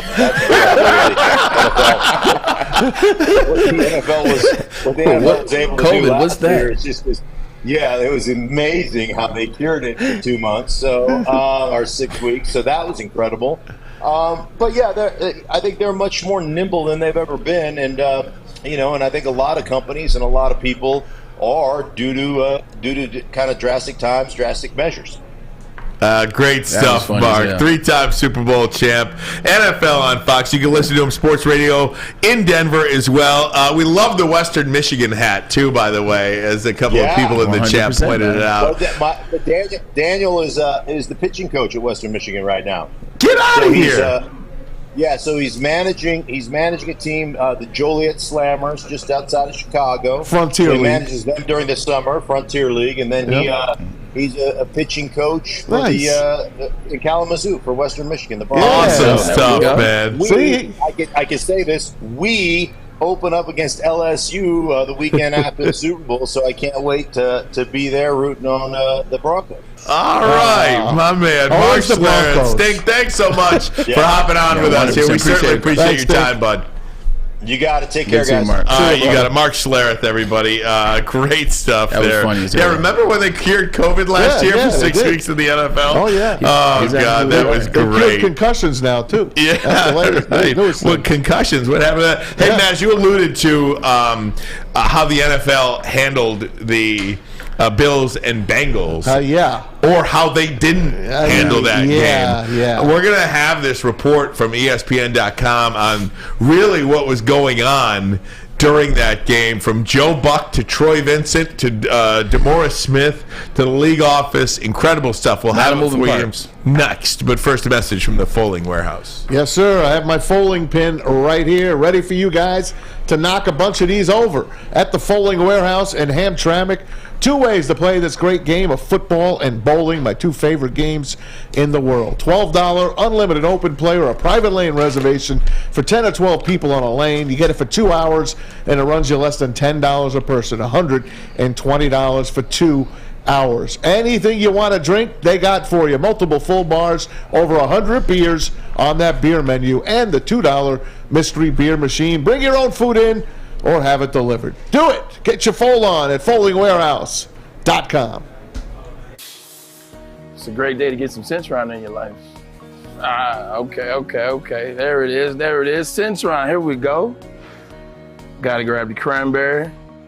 Oh, wait, it's 2 for $4. Gotta double up with the classic as well. Centron World, baby. Centron, available at select Kroger's, and if you wanna know how, go to @CentronWorld.com. You get dope like me. You know what? Why wait?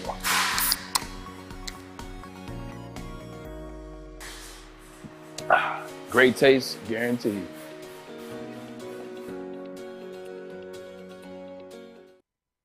As chilly weather approaches, Big Boy's got the perfect comfort meals for you. Try our hearty classic meatloaf or our creamy Cajun chicken Alfredo.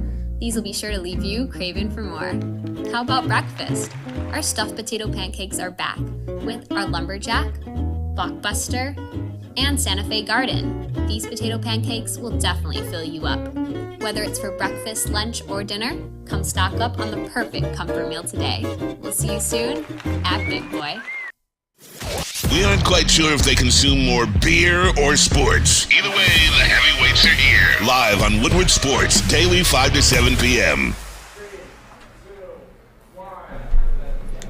What's going on, everybody? Hey, JB. Yeah, JB here letting you know about Planet Fitness and how there are official studio sponsors here at Woodward Sports, but they're also home to the Judgment-Free Zone, where you can work out in a non-intimidating, judgment-free atmosphere for just $10 a month. Or do yourself a favor and upgrade to the Black Card with unlimited guest privileges, the hydro massage, and so much more in club. You'll definitely want to check it out. Join in club today, or you can always check them out at planetfitness.com. But don't go we don't want to miss that. He's back. Because I got to tell you guys about the Monroe Street Midway. The holidays might be done and over with, but the Midway is still going on strong. You got to get down there and you got to check it out. You got to check out the giant Arctic slide, the winter bumper cars, the indoor arcade, or if none of that's your thing, they always have food down there as well. They are serving up burgers, pierogies, homemade chili, and mac and cheese bites. I think I got to go down there and check these out. What about you, Ryan? Oh, mac and cheese bites, you know what time it is. You know I'm in. Come on, you know what time it is. You know what time it is. But coming soon, we got the Woodward Sports Winter Olympics. When is that, JB? I think soon. It's soon. Later on this month, I believe so. But I definitely have to check back with Stick on that. It might be on your birthday, Ryan. Ooh, there we go. I'd do that. There you go. A little January 30th action. Why not? Let's do it. Why not do it on my birthday? Let's do it. There you go. You'll be able to compete with Darren McCarty, Braylon Edwards, Adam Baydoun, Ryan Ermanni on his birthday, maybe. Let's do it, man. Come on, Maz, Stick. of course. Maz is going to be down there God as well. willing. As well as the heavyweight, so you got to come check it out. Plus, the rest of the Woodward Sports family will be down there as well, too. So check it out at deckedoutdetroit.com for more information on the Monroe Street Midway.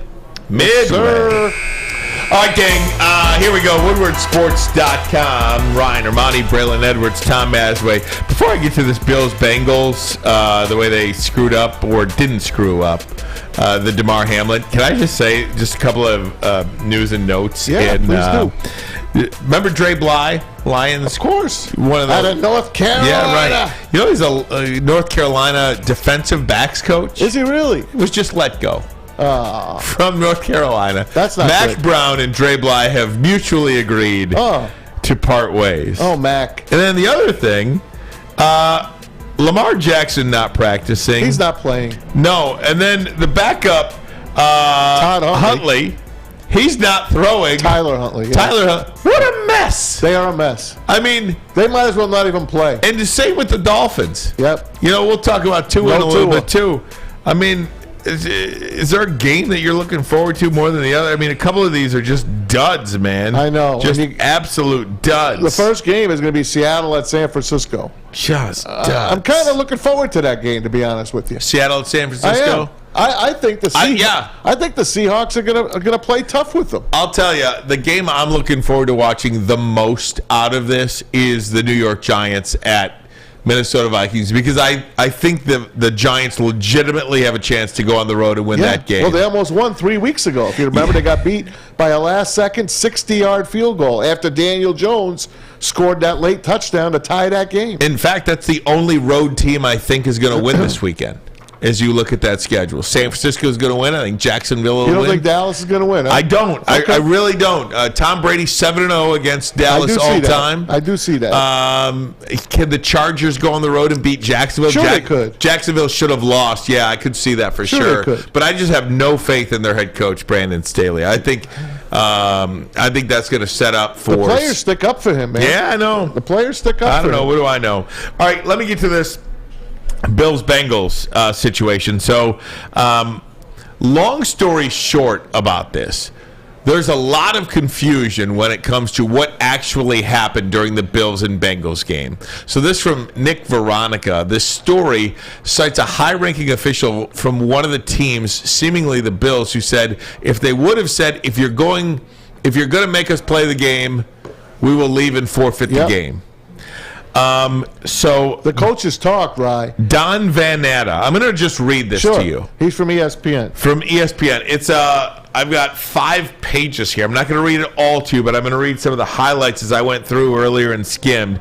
So NFL Chief Football Administrator Dawn Aponte was actually at the game. Yes. And she appeared caught between two teams that did not want to play the game and the league officials inside the command center led by NFL Executive Vice President Troy Vincent, who left open the possibility for nearly an hour of resuming the game.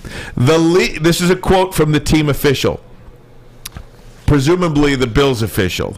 The league did not cancel the game. The Bills and the Bengals canceled the game. Yep. I think that is as damning the league did not cancel the game. It was the Bills and Bengals that canceled the game. NFL spokesperson Brian McCarthy said on Monday that the league would have no further comment.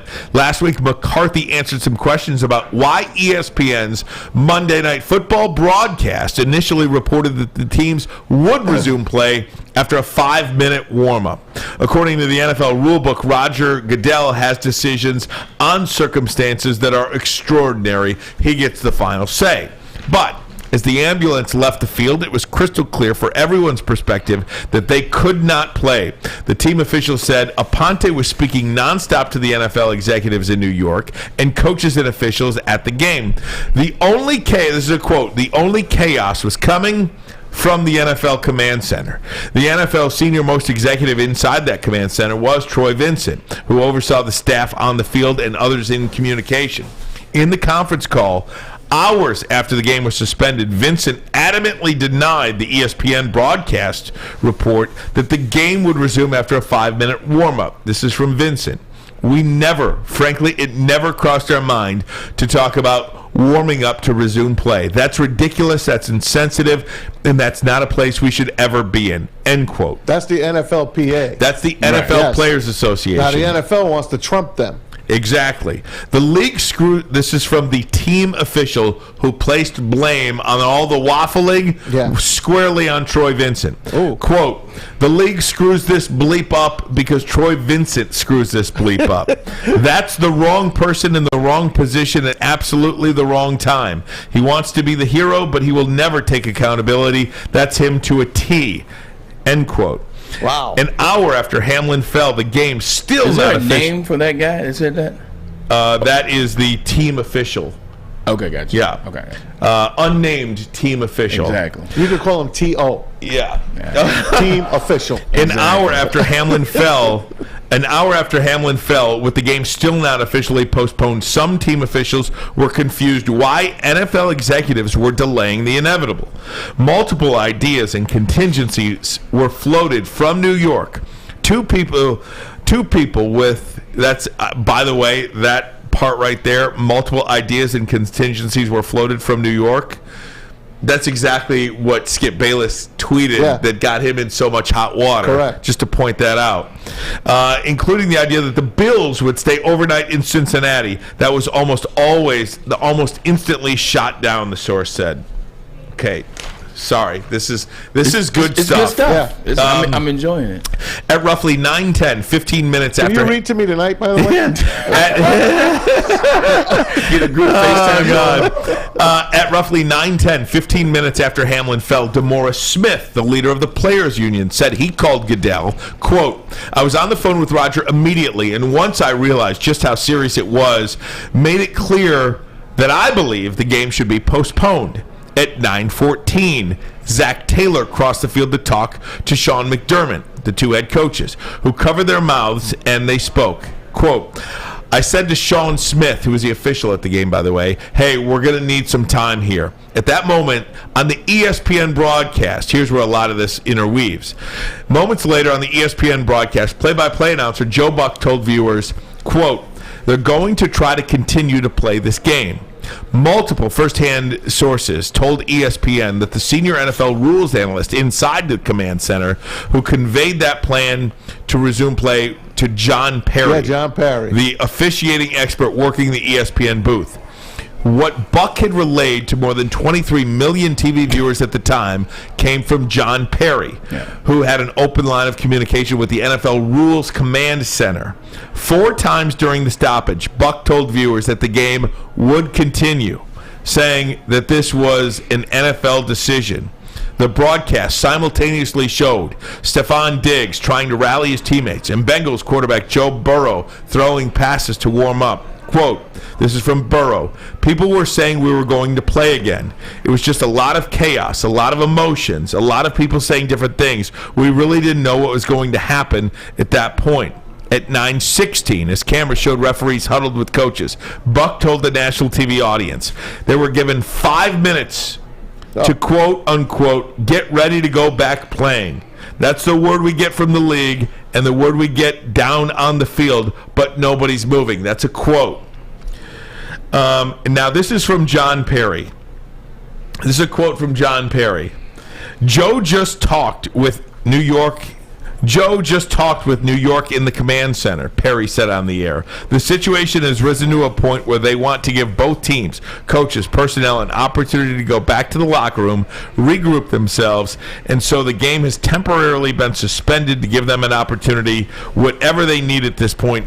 teams are driving that. I think that's an important distinction. The teams were driving that, not the league. Final give me another minute.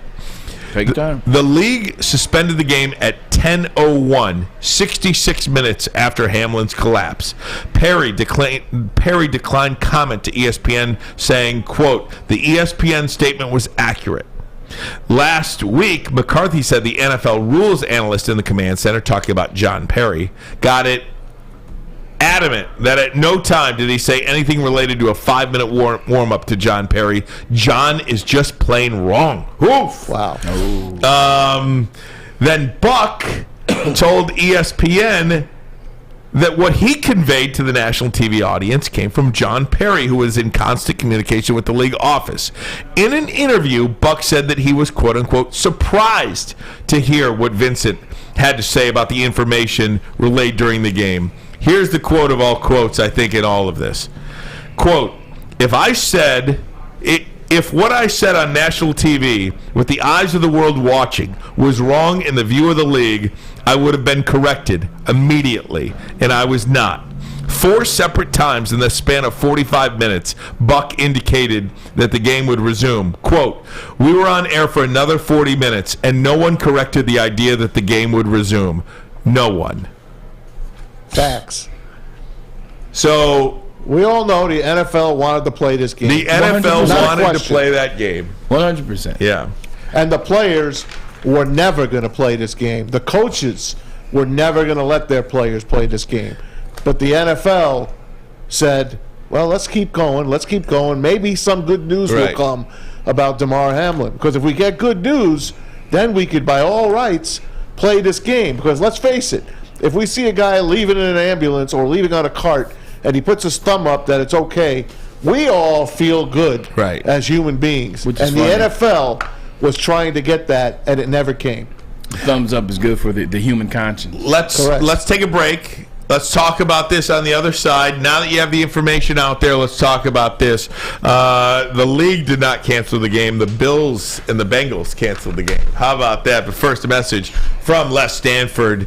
Les Stanford, I almost said Chevrolet Cadillac, but you can get a Chevrolet, a Cadillac, a Buick, and a GMC. How about that? Les Stanford has expanded into Ferndale, a trusted name for over 50 years. Les Stanford Buick GMC, same great service that customers have come to know. Go check them out on Woodward, just south of 9 Mile. Of course, looking for a Chevy or Cadillac, they're in the same spot they've been for over 50 years, on Michigan Avenue in Dearborn. Find the brand you want, LesStanford.com, LesStanford.com.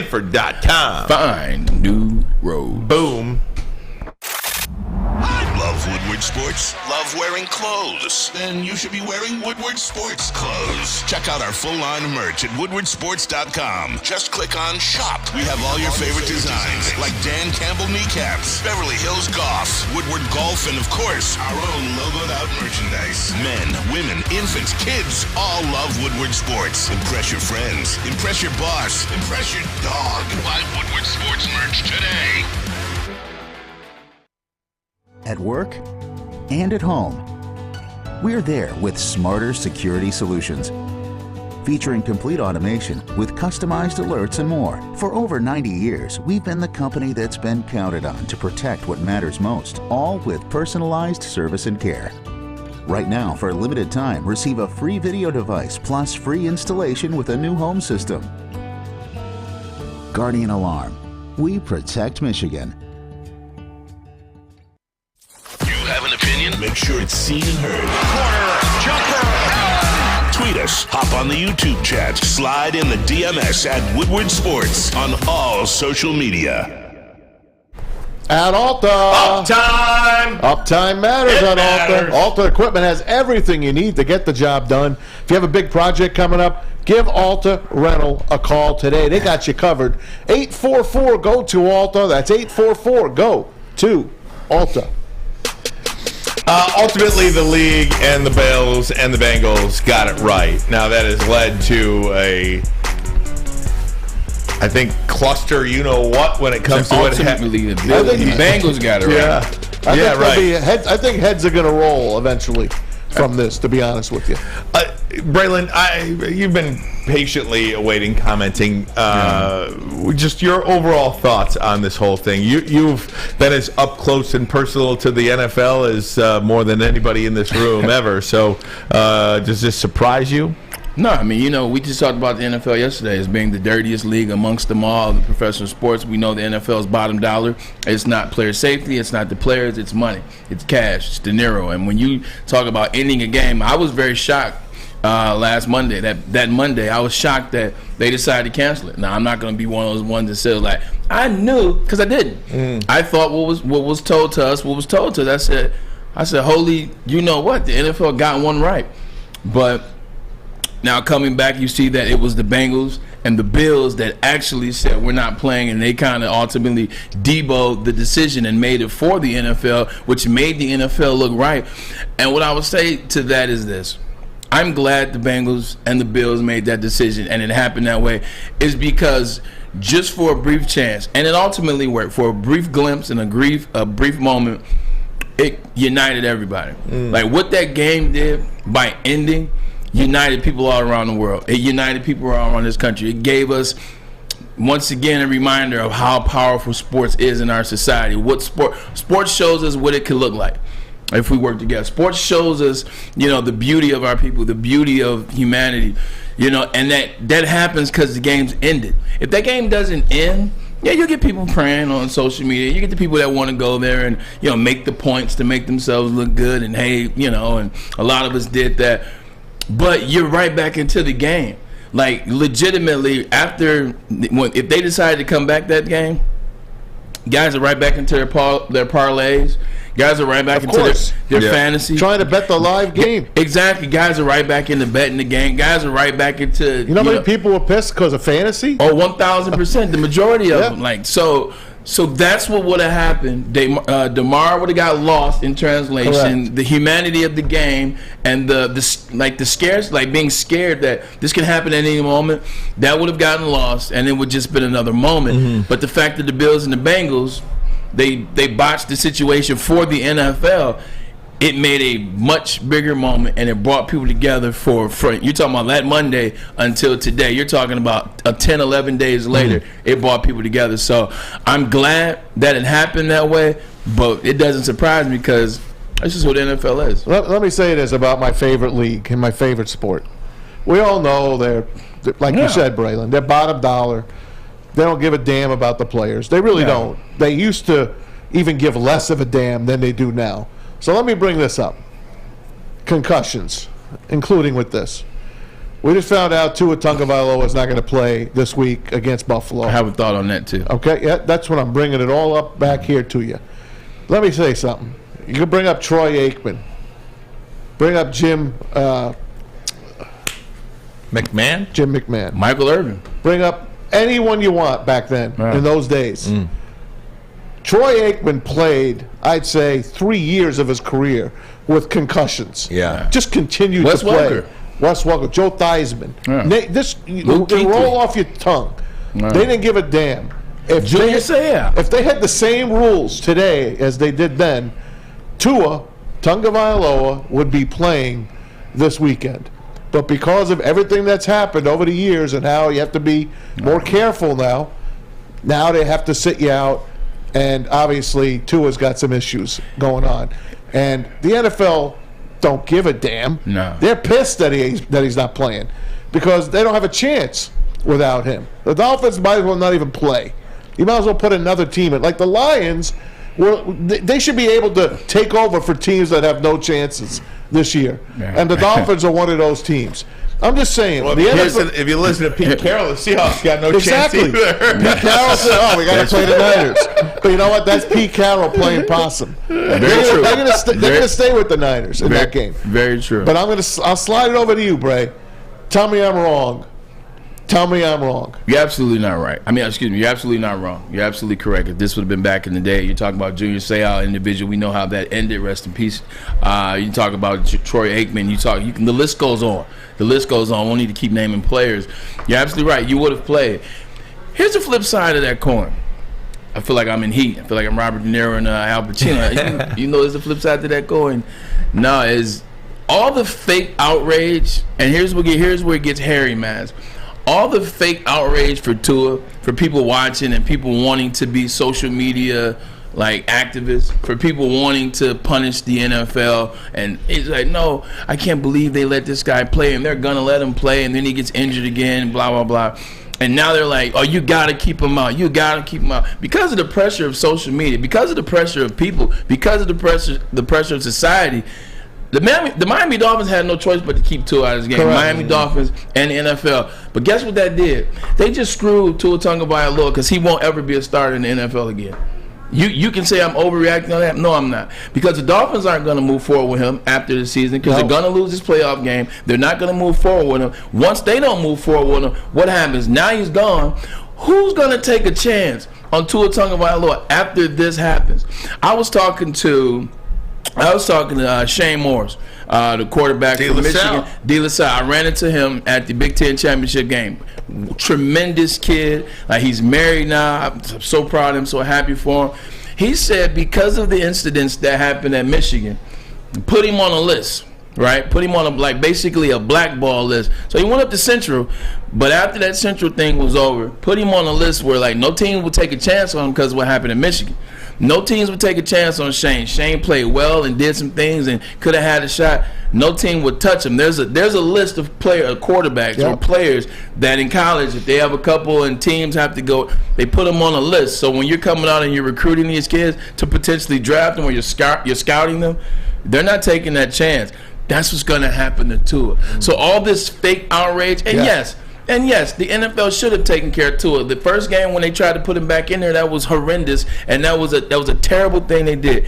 But at the same time, that's what doctors are for. Hey, is he good to go? Can he go? He comes back out there when he's supposed to play, etc. All the fake outrage of the people want to be activists and point their fingers at the NFL or point their fingers at the Miami Dolphins or point their fingers. Well, congratulations, because Tua Tagovailoa, who would have had a generational wealth type contract at the end of the season going into next year, guess what? He probably will never start in the NFL again. The best he can hope to do will probably be somebody's backup. Maybe he still makes $6 to $7, $8 million, but he's not going to make that 300. He's not going to make that 250. Stop with all the fake outrage. If you really don't care, don't say anything, because the fake outrage is the other side of that coin. Because now Tua, who could have played today, could have played this weekend, could have gave them a chance to win, could have done amazing things. Now there's going to be a black mark on the list. If you're the Lions and you're looking at Tua, you're not looking at Tua.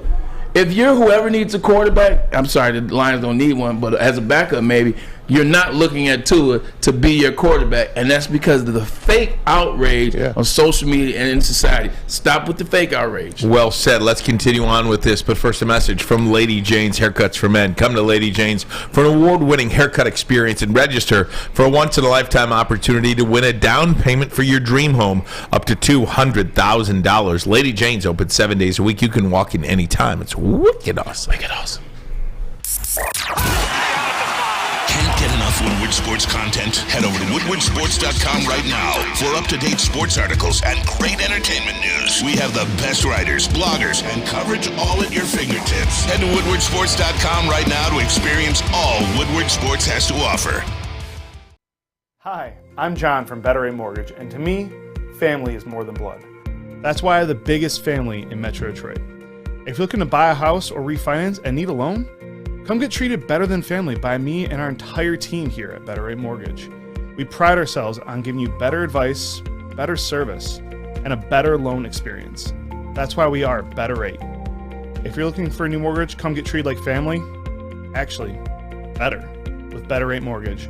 Visit us at mybetterrate.com or call at 248-480-4467 today. We are the network for Detroit by Detroiters. Welcome to the Woodward Sports Network. Downtown Detroit is decked out this season with the return of the Cadillac Lodge and the Monroe Street Midway. The Midway's got the giant slide, the Warner bumper cars, and of course, that indoor arcade. Not to mention, you can always grab a drink at the Lodge before or after any Wings or Pistons home game. Shop, eat, and play downtown all winter long with Decked Out Detroit, and check them out at deckedoutdetroit.com. You know, Braylon, you mentioned the fake outrage, about Tua and all the concussions, and it's amazing how quickly social media.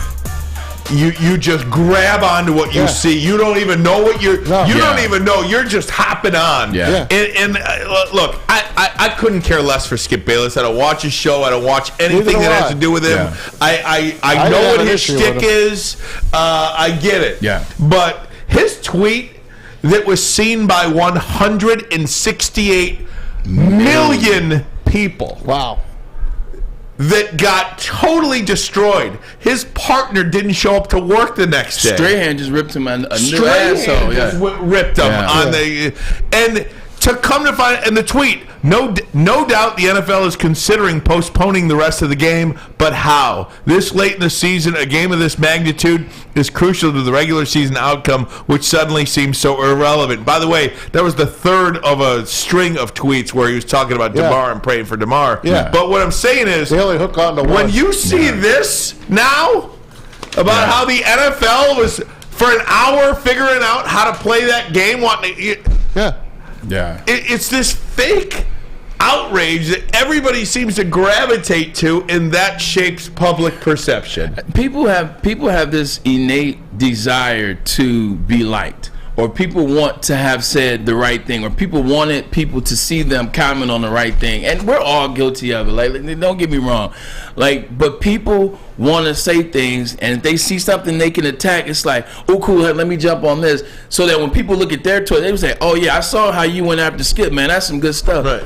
Like, should you have gone after Skip? I'm not saying you should or you shouldn't have, but you see now, sometimes take your time. Like, sometimes less is more. Like, sometimes you don't have to jump on every comment. Sometimes you don't have to be the guy that passed the guy or the girl, or you don't have to be the person to pass judgment. Sometimes just sit back, relax, and let everybody else take care and see how it comes to the light. You don't got to jump on everything right away. You don't have to comment on everything. Exactly.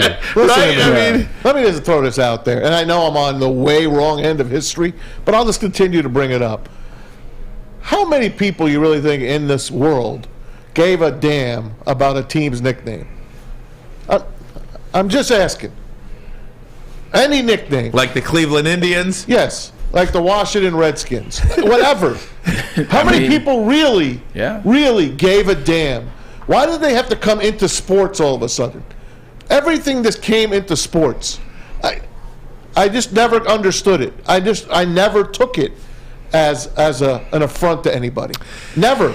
That's not the way I feel like that's a different conversation. I know you don't. I know you don't, but I feel like that's a different conversation. I'm not saying you're wrong. I'm not saying I'm not saying I'm right. I'm not saying you're wrong, but I feel like that's a different conversation from this. Yeah. I guess. It's the same. This fake outrage about that's what I mean. Is the Florida State Seminoles next? You know what I mean? Yeah. Like the Braves, the Chiefs. I don't know. I think some of them I don't argue because at the end of the day, like, they weren't red skin. You know what I'm saying? Right. So like when you think about it that way, they're trying to talk about the skin color and the red skin. That's like having a team called the yellow skins. Like if you're referring to Asians or something like that, like that gets hairy. Right. That gets dicey. But there's no names of that.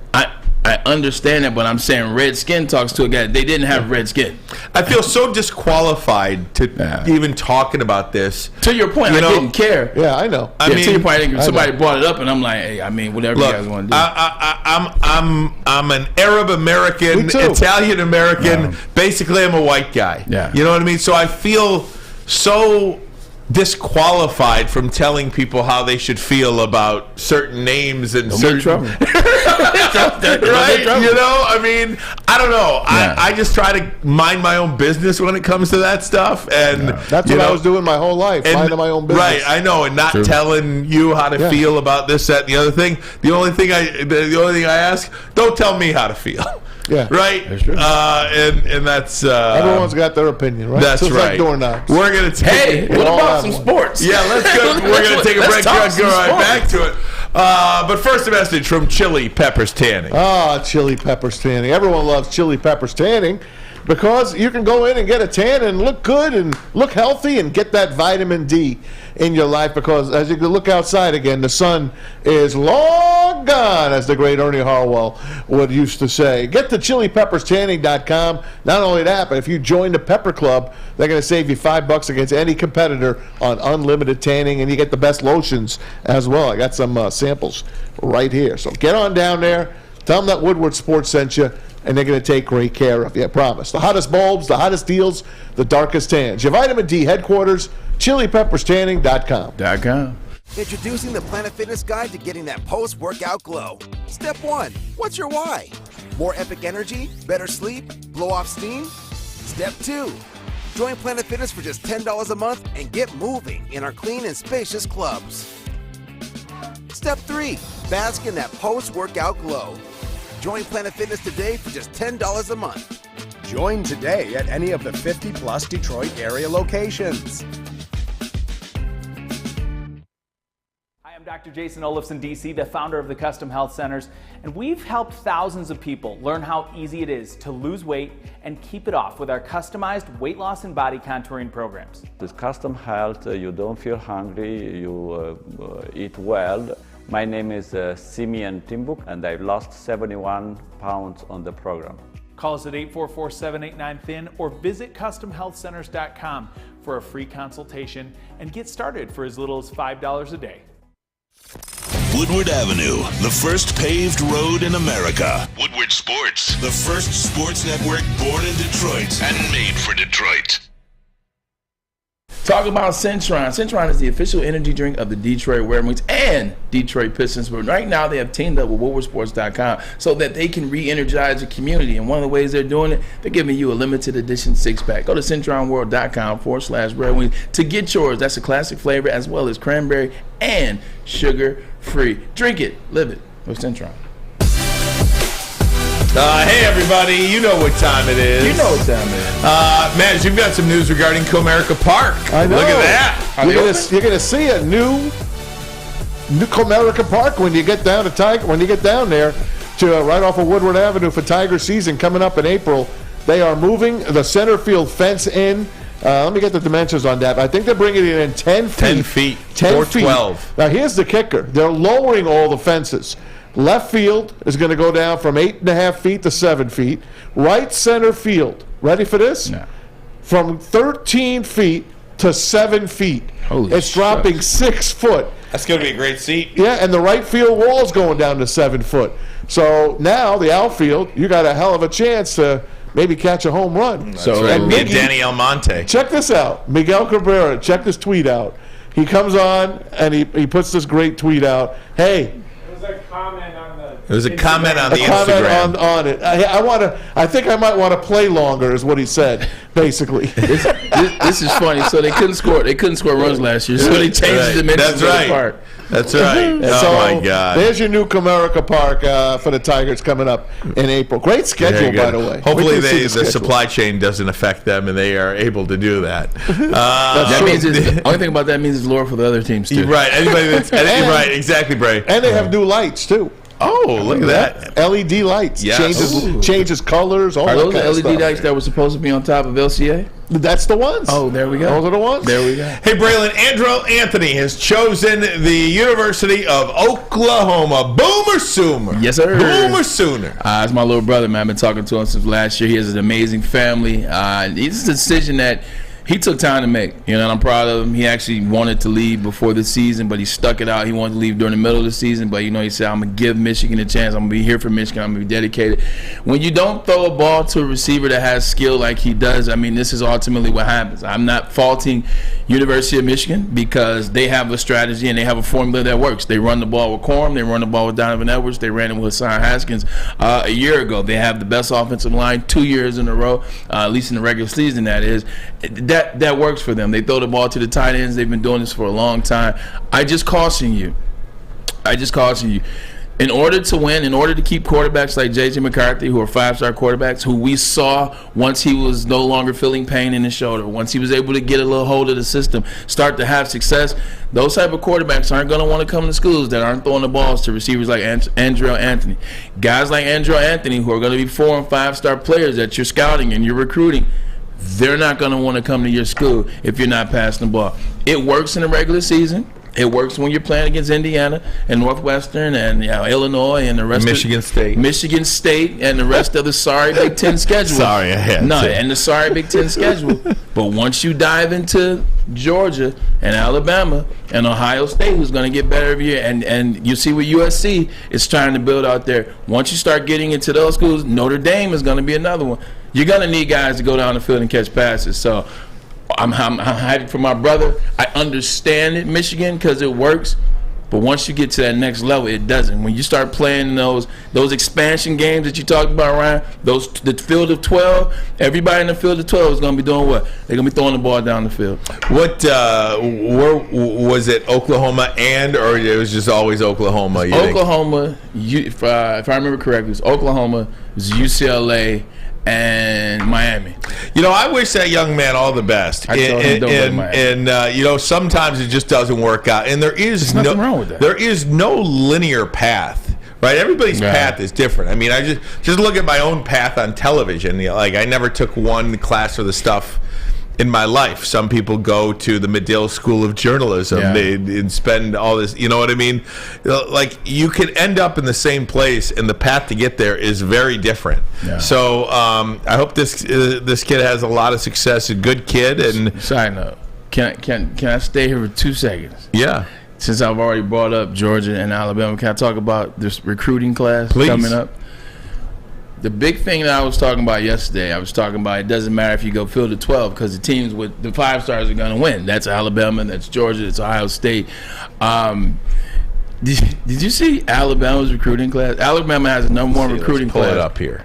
Alabama has a number 1 recruiting class, all right? In Alabama's incoming recruiting class, make sure I get it right. Alabama has 7 5 stars in this class. Wow. Oh, they're not done. 20 4 stars. Oh, it's crazy. 1 3-star. Georgia, 2 5 stars, 20 4 stars. Wow. 4 3 stars. First of all, they have 26 kids in this class, which is nuts. Texas, 4 5 stars, 12 4 stars, and then 3 8 stars. Miami, 3 5 stars, 14 4 stars. Ohio State 1 5, 18 4s. List goes on. Then you get down to the University of Michigan. 0 5 stars, 9 4 stars, and 14 3 stars. I am being honest, 100% honest. That's going to work in the Big Ten schedule. That's going to work maybe even in the semi, considering you played TCU, who will never be there again. But you're not going to beat the big boys when you don't have 5 stars. Simply put, when we watch the national championship, they're literally big boys. Dude, this 100%. Alabama class is insane. Alabama had, and this is ridiculous. This is probably the greatest ever. Like, even if you look at Georgia has 2 5-star. Alabama has 7 5-stars. How did they beat out Georgia? Because it's Alabama, which goes to what Ryan saying yesterday. They're still at the top. Yeah. They're still at the pinnacle. I still will push back because it's back to back. But when you see 7 5-stars, I almost had to call Ryan and be like, man, kiss you know my what ass. time it is. You were right. I think next year that might be switched. Yeah, but because back-to-back champions. Well, I mean, just wait and see. No, it's now. It's 2023. But they just won the back-to-back championships. I know, but those kids are already signed. But now the new kids are waiting to see what Alabama and Georgia do this year. So if Alabama, to Ryan's point yesterday, if they win this year, then the 2024 kids are going to be like, we're coming to Alabama too. So Alabama just pays more. Am I correct? Could be. They pay, the NIL is more. They pay more. They don't mind telling kids early, we'll give you this. But at the same time, man, Doc, if you're a kid, it's a dream to go to Alabama because you know you're going to be in the national championship. You know you get to get coached by Nick Saban. You know the only thing in Alabama is Alabama football. And way down the list somewhere is Auburn. Auburn was the other school that Andrel liked. Yeah. He liked Auburn. And they got Gulf Shores. Beautiful beach. You can't beat a school with 7 freaking incoming 5-stars. Conversely, just to push back on you a little bit. Go ahead. Last year, Texas A&M had 8 5-stars, 24 stars, and did not make a bowl game. Wow. Texas A&M, but see the difference is Texas A&M was a new school in terms of what they were trying to do. They were relying solely on hey, those you know young what? kids. We'll just pay you guys a bunch of money. You come in. It's like Calipari. Hey, we'll get all the McDonald's All-Americans and then roll the ball out there. Just keeping you guys hope go alive, win. baby. Yeah. Just keeping hope alive that the little guy, University of Michigan, could get it done. Did you guys catch any of the MSU game last night? No. Hell no. They beat Wisconsin by 4. It was a great game. Joey Hauser, 20 points, 8 boards. So they are tied for the Big Ten lead right now, but they're unranked still. And that's Joe gonna Lunardi change. didn't even have him on their list today. I know. You showed me that, and I'm like, well, that ain't going to happen. MSU will be a tournament team. They got a big game coming up Saturday. I think they play Purdue. Purdue's the number 1 team in the country. Yeah. They play Purdue Saturday. I think they'll beat Purdue. I'll watch it just because Purdue's number 1. And by the way, the Pistons were down by 41 at one point last night. I can't even with They them. beat- They're they not lost even to worth talking. Philly. They're not even worth They talking play the about. T-Wolves tonight. What do you think the spread is at home here 30. at LCA? 17. It's 7. Only T-Wolves favored by 7. Only because Rudy Gobert Hey, sucks. you know what? The only thing that matters for the Pistons right now is you get that Victor Wembanyama or whatever There his you go. name is. Wembanyama. I'm not going to say it anymore since Tim McCormick said I hacked the name up. Braylon, get us out of here, baby. Great show by you guys, man. Fun to talk. It was good conversation today. It was humane conversation. Love to talk about the NFL, when they do right, when they do wrong. Most of the time they're doing wrong. And also, we got a chance to talk about Brad Holmes. I want to keep that going, man. Brad Holmes has me excited what the Detroit Lions are going to do in the offseason, whether it's the free agency and whether it's the draft. Let's keep that going. Maybe we'll do draft tomorrow. You want to get a draft guy tomorrow? Maybe. Yeah, what do you think? Jennifer Hammond's going to join us at 3. Oh, nice. Yes, how about that? Maybe. Oh, tomorrow, you know what? Tomorrow's Thursday, so you know what time it is. Top 10 Thursday. No. We don't do some trivia tomorrow. Trivia. We're going to have fun. We're going to do some trivia. As long as Flannel's not here, I'm good. Oh, yeah, if I just saw Flannel walk across the street, man. So, Very we'll good. be good. But anyway, for JB, Fletch, amazing job by you, Fletch. Uncle Maz on the couch, my brother from another mother, Ryan Ermanni. We are Ermanni and Edwards with Maz. See ya. The Woodward Sports app in the App Store and the Google Play Store today. Take Woodward Sports with you wherever you go and listen live on your phone or mobile device.